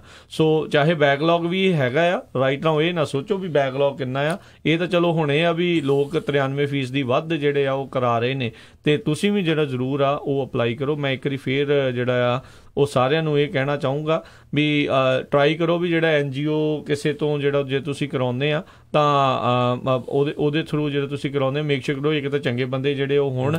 ਤੇ ਕਈ ਵਾਰੀ ਤੁਹਾਨੂੰ ਇਸ ਨਾਂ ਦੇ ਉੱਤੇ ਨੈਚੁਰਲਾਈਜੇਸ਼ਨ ਦੇ ਜਿਹੜੇ ਫਾਰਮ ਭਰਨ ਦੇ ਲਈ ਕਈਆਂ ਨੇ ਤੁਹਾਡੇ ਕੋਲ $1000 ਵੀ ਜਿਹੜੇ ਉਹ ਮੰਗ ਲੈਣੇ ਨੇ। ਸਾਡੇ ਆਫਿਸ ਵੀ ਕੰਪਲੇਨ ਆਈ ਆ ਪੰਜਾਬੀ ਰੇਡੀਓ USA ਦੇ ਵੀ ਕਿਸ ਤਰ੍ਹਾਂ ਲੋਕ $1500 ਚਾਰਜ ਕਰ ਰਹੇ ਆ ਸਿਰਫ ਸਿਟੀਜ਼ਨਸ਼ਿਪ ਦੀਆਂ ਐਪਲੀਕੇਸ਼ਨ ਭਰਨ ਦੀਆਂ। ਉਹ ਟੋਟਲੀ ਰੋਂਗ ਆ। ਕਹਿੰਦੇ ਜੇ ਨਾਨ ਪ੍ਰੋਫਿਟ ਆ ਉਹ ਸਿਰਫ ਮਿਨੀਮਮ ਅਮਾਊਂਟ ਆ, $100 ਦੇ ਕਰੀਬ ਉਹਨਾਂ ਹੀ ਚਾਰਜ ਕਰ ਸਕਦੇ ਹੈਗੇ ਆ। ਸੋ ਇੰਨਾ ਕਰ ਸਕਦੇ ਆ। ਸੋ ਇੰਨਾ ਜਿਹੜਾ ਜ਼ਰੂਰ ਵਿਚਾਰ ਰੱਖੋ। ਹਾਂ, ਜਿਹਦੇ ਕੋਲ ਜਿਹੜਾ ਸਰਦਾ ਪੁੱਛਦਾ, ਜਿਹਦੇ ਕੋਲ ਕਿਉਂਕਿ ਫਿਰ ਉਹਨਾਂ ਦੇ ਕੋਲ ਕੰਮ ਵੀ ਵੱਧ ਜਾਣਾ ਆ। ਤੁਸੀਂ ਜਿਹੜਾ ਕੋਈ ਜਿਹੜਾ ਹੈਗਾ ਆ ਕੋਈ ਪਰਸਨਲ ਜਾਂ ਪ੍ਰਾਈਵੇਟ ਲਾਇਰ, ਉਸ ਦੇ ਜ਼ਰੀਏ ਵੀ ਤੁਸੀਂ ਉਹਨਾਂ ਤੋਂ ਵੀ ਜਿਹੜਾ ਡੈਫੀਨੇਟਲੀ ਕਰਾ ਸਕਦੇ ਹੋ। ਪਰ ਹਾਂ ਵੀ ਇਹ ਵੀ ਨਾਲ ਹੀ ਜਿਹੜੀ ਆਪਾਂ ਦੂਜੀ ਖਬਰ ਵੀ ਦੱਸ ਦਈਏ ਵੀ ਜਿਹੜਾ ਉਹਨਾਂ ਨੇ ਰੀਸੈਂਟਲੀ ਇਹ ਵੀ USCIS ਨੇ ਦੱਸਿਆ ਵੀ ਜੇ ਤੁਹਾਡਾ ਪੇਪਰ ਵਰਕ ਠੀਕ ਨਹੀਂ ਆ ਤੇ ਉਹ ਪ੍ਰੋਸੈਸ ਨੂੰ ਉੱਥੇ ਵੀ ਰੋਕ ਸਕਦੇ ਆ। ਸੋ 2-4 ਵਾਰੀ 4 ਵਾਰੀ 5 ਵਾਰੀ 6 ਵਾਰੀ ਕਨਫਰਮ ਕਰ ਲਓ ਜਦੋਂ ਤੁਸੀਂ ਭਰ ਰਹੇ ਹੋ ਵੀ ਠੀਕ ਆ ਸਾਰਾ ਕੁਝ, ਤੁਹਾਡਾ A ਨੰਬਰ ਠੀਕ ਆ, ਨਾਮ ਵਗੈਰਾ ਸਾਰੇ ਕੁਝ ਠੀਕ ਆ, ਬੱਚਿਆਂ ਦਾ ਸਾਰਾ ਕੁਝ ਵਿੱਚ ਜੋ ਵੀ ਭਰ ਰਹੇ ਹੋ ਸਾਰਾ ਕੁਝ ਠੀਕ ਲਿਖਿਆ ਆ, ਐਡਰੈਸ ਵਗੈਰਾ ਉਹ ਬਿਲਕੁਲ ਅਪ ਟੂ ਡੇਟ ਜਿਹੜੇ ਉਹ ਹੋਣੇ ਚਾਹੀਦੇ ਆ ਤਾਂ ਜੋ ਉਹਨਾਂ ਨੂੰ ਕੋਈ ਜਿਹੜਾ ਅਜਿਹਾ ਮੌਕਾ ਜਿਹੜਾ ਉਹ ਨਾ ਮਿਲੇ। ਸਪੋਰਟਿੰਗ ਡਾਕੂਮੈਂਟਸ ਜਿਹੜੇ ਚਾਹੀਦੇ ਹੁੰਦੇ ਆ ਡੈਫੀਨਿਟਲੀ ਪੂਰੇ ਜਿਹੜੇ ਬਰਾਬਰ ਕਰਕੇ ਜਿਹੜੇ ਉਹਨਾਂ ਨੂੰ ਉੱਥੇ ਬਣਾ ਕੇ ਜਿਹੜਾ ਉਹ ਘੱਲੋ। ਕਈ ਦੀ ਤਾਂ ਸਹੁੰ ਚੁੱਕਣ ਨੂੰ ਸਮਾਂ ਵੀ ਜਿਹੜਾ ਕਾਫੀ ਲਾ ਦਿੰਦੇ, ਕਈ ਜਗ੍ਹਾ 'ਤੇ ਸਾਲ 1.5 ਸਾਲ, ਕਈ ਥਾਵਾਂ ਦੇ ਉੱਤੇ ਜਿਹੜਾ ਆ ਉਹ ਸਮਾਂ ਜਿਹੜਾ ਉਹ ਜ਼ਿਆਦਾ ਲੱਗ ਰਿਹਾ ਆ, ਕਿਉਂਕਿ ਸਭ ਨੂੰ ਪਤਾ ਵੀ ਜਿਹੜੇ USCIS ਦੇ ਜਿਹੜੇ ਰਿਸੋਰਸਿਸ ਆ ਉਹ ਇਸ ਟਾਈਮ ਆਪਾਂ ਕਹਿ ਸਕਦੇ ਵੀ ਜਿਹੜੇ ਅਨਡਾਕੂਮੈਂਟਡ ਇਮੀਗ੍ਰੈਂਟਸ ਹੈਗੇ ਆ ਉਹਨਾਂ ਨੂੰ ਬਾਹਰ ਕੱਢਣ ਦੇ ਲਈ ਜ਼ਿਆਦਾ ਚੱਲ ਰਿਹਾ। ਬਿਲਕੁਲ ਸਾਡਾ ਸਮਾਂ ਸਮਾਪਤ ਹੋਣ ਵਾਲਾ। ਇੱਕ ਜ਼ਰੂਰ ਮੈਂ ਕਲੀਅਰ ਕਰਦਾ ਪਈ, ਈਵਨ ਕਹਿੰਦੇ ਪਈ ਜਿਸ ਤਰ੍ਹਾਂ ਜ਼ੋਨ ਬਣੇ ਹੋਏ ਆ ਇਮੀਗ੍ਰੇਸ਼ਨ ਦੇ, ਈਸਟ ਸਾਈਡ ਦੇ, ਵੈਸਟ ਸਾਈਡ ਦੇ, ਈਵਨ ਸਟੇਟ ਦੇ ਵਿੱਚ ਵੀ ਕਾਉਂਟੀ ਜਿਹੜੀ ਆ ਉਹ ਡਿਫਰੈਂਟ ਡੇਟ ਆਉਂਦੀ ਆ ਸਿਟੀਜ਼ਨ ਬਣਨ ਦੀ। ਕਈ ਕਾਉਂਟੀਜ਼ ਜਿੱਦਾਂ ਮੰਨ ਲਓ ਕੈਲੀਫੋਰਨੀਆ ਲੈ ਲਓ, ਉੱਥੇ ਤੁਸੀਂ ਜਲਦੀ ਤੁਹਾਡੀ ਐਪਲੀਕੇਸ਼ਨ ਨਿਕਲਦੀ ਆ, ਕਈ ਕਾਉਂਟੀ 'ਚ ਲੇਟ ਨਿਕਲਦੀ ਆ। ਸੋ ਇਹ ਕਿਹਨੂੰ ਪਤਾ ਹੈ, ਇਹ ਜਿਹੜਾ ਕੋਈ ਇਮੀਗ੍ਰੇਸ਼ਨ ਦੇ ਵਧੀਆ ਲਾਇਰ ਹੈਗੇ ਆ, ਆਪਾਂ ਕਿਸੇ ਦਾ ਨਾਂ ਰਿਕਮੈਂਡ ਨਹੀਂ ਕਰਦੇ, ਸਾਨੂੰ ਬਹੁਤ ਵਾਰ ਲੋਕ ਪੁੱਛਦੇ ਵੀ ਹੈਗੇ ਆ, ਕਿਉਂਕਿ ਫਿਰ ਅਸੀਂ ਨਹੀਂ ਜਾਂਦੇ ਬਾਅਦ 'ਚ ਬਲੇਮ ਗੇਮ ਹੋਵੇ, ਤੇ ਨਾ ਹੀ ਅਸੀਂ ਕਿਸੇ ਨੂੰ ਬਲੇਮ ਕਰਨਾ ਚਾਹੁੰਦੇ ਹਾਂ। ਸੋ ਪਲੀਜ਼ ਵਧੀਆ ਤੋਂ ਵਧੀਆ ਵਕੀਲ ਨਾਲ ਗੱਲ ਕਰਕੇ ਉਹ ਡੇਟਾ ਪਤਾ ਕਰ ਸਕਦੇ ਵੀ ਕਿਹੜੀ ਕਾਉਂਟੀ 'ਚ ਕਿਸ ਤਰ੍ਹਾਂ ਜਿਹੜੀ ਆ ਕੀ ਵੇਟਿੰਗ ਪੀਰੀਅਡ ਚੱਲ ਰਿਹਾ, ਉਹ ਤੁਸੀਂ ਚੈੱਕ ਕਰ ਸਕਦੇ ਆ ਵੀ ਕਿੱਦਾਂ ਅਪਲਾਈ ਕਰਨਾ ਹੈ। ਜੀ ਬਿਲਕੁਲ। ਤੇ ਹਰਜੋਤ ਸਿੰਘ ਜੀ, ਸਮਾਂ ਸਮਾਪਤ ਹੈ। ਮਿਲਾਂਗੇ ਆਪਾਂ ਆਪਣੇ ਸਾਰੇ ਹੀ ਸਰੋਤਿਆਂ ਨੂੰ ਅਗਲੀ ਵਾਰ। ਉਦੋਂ ਤੱਕ ਲਈ ਸਾਡੇ ਦੋਨਾਂ ਵੱਲੋਂ ਤੁਹਾਨੂੰ ਸਾਰਿਆਂ ਨੂੰ ਪਿਆਰ ਸਤਿਕਾਰ ਸੇ ਨਿੱਘੀ ਜਿਹੀ ਸਤਿ ਸ੍ਰੀ ਅਕਾਲ। ਜਿੰਦੇ ਵਾਸਤੇ ਰਹੋ, ਹੱਸਦੇ ਖੇਲਦੇ ਰਹੋ, ਸੁਣਦੇ ਰਹੋ ਪੰਜਾਬੀ ਰੇਡੀਓ USA।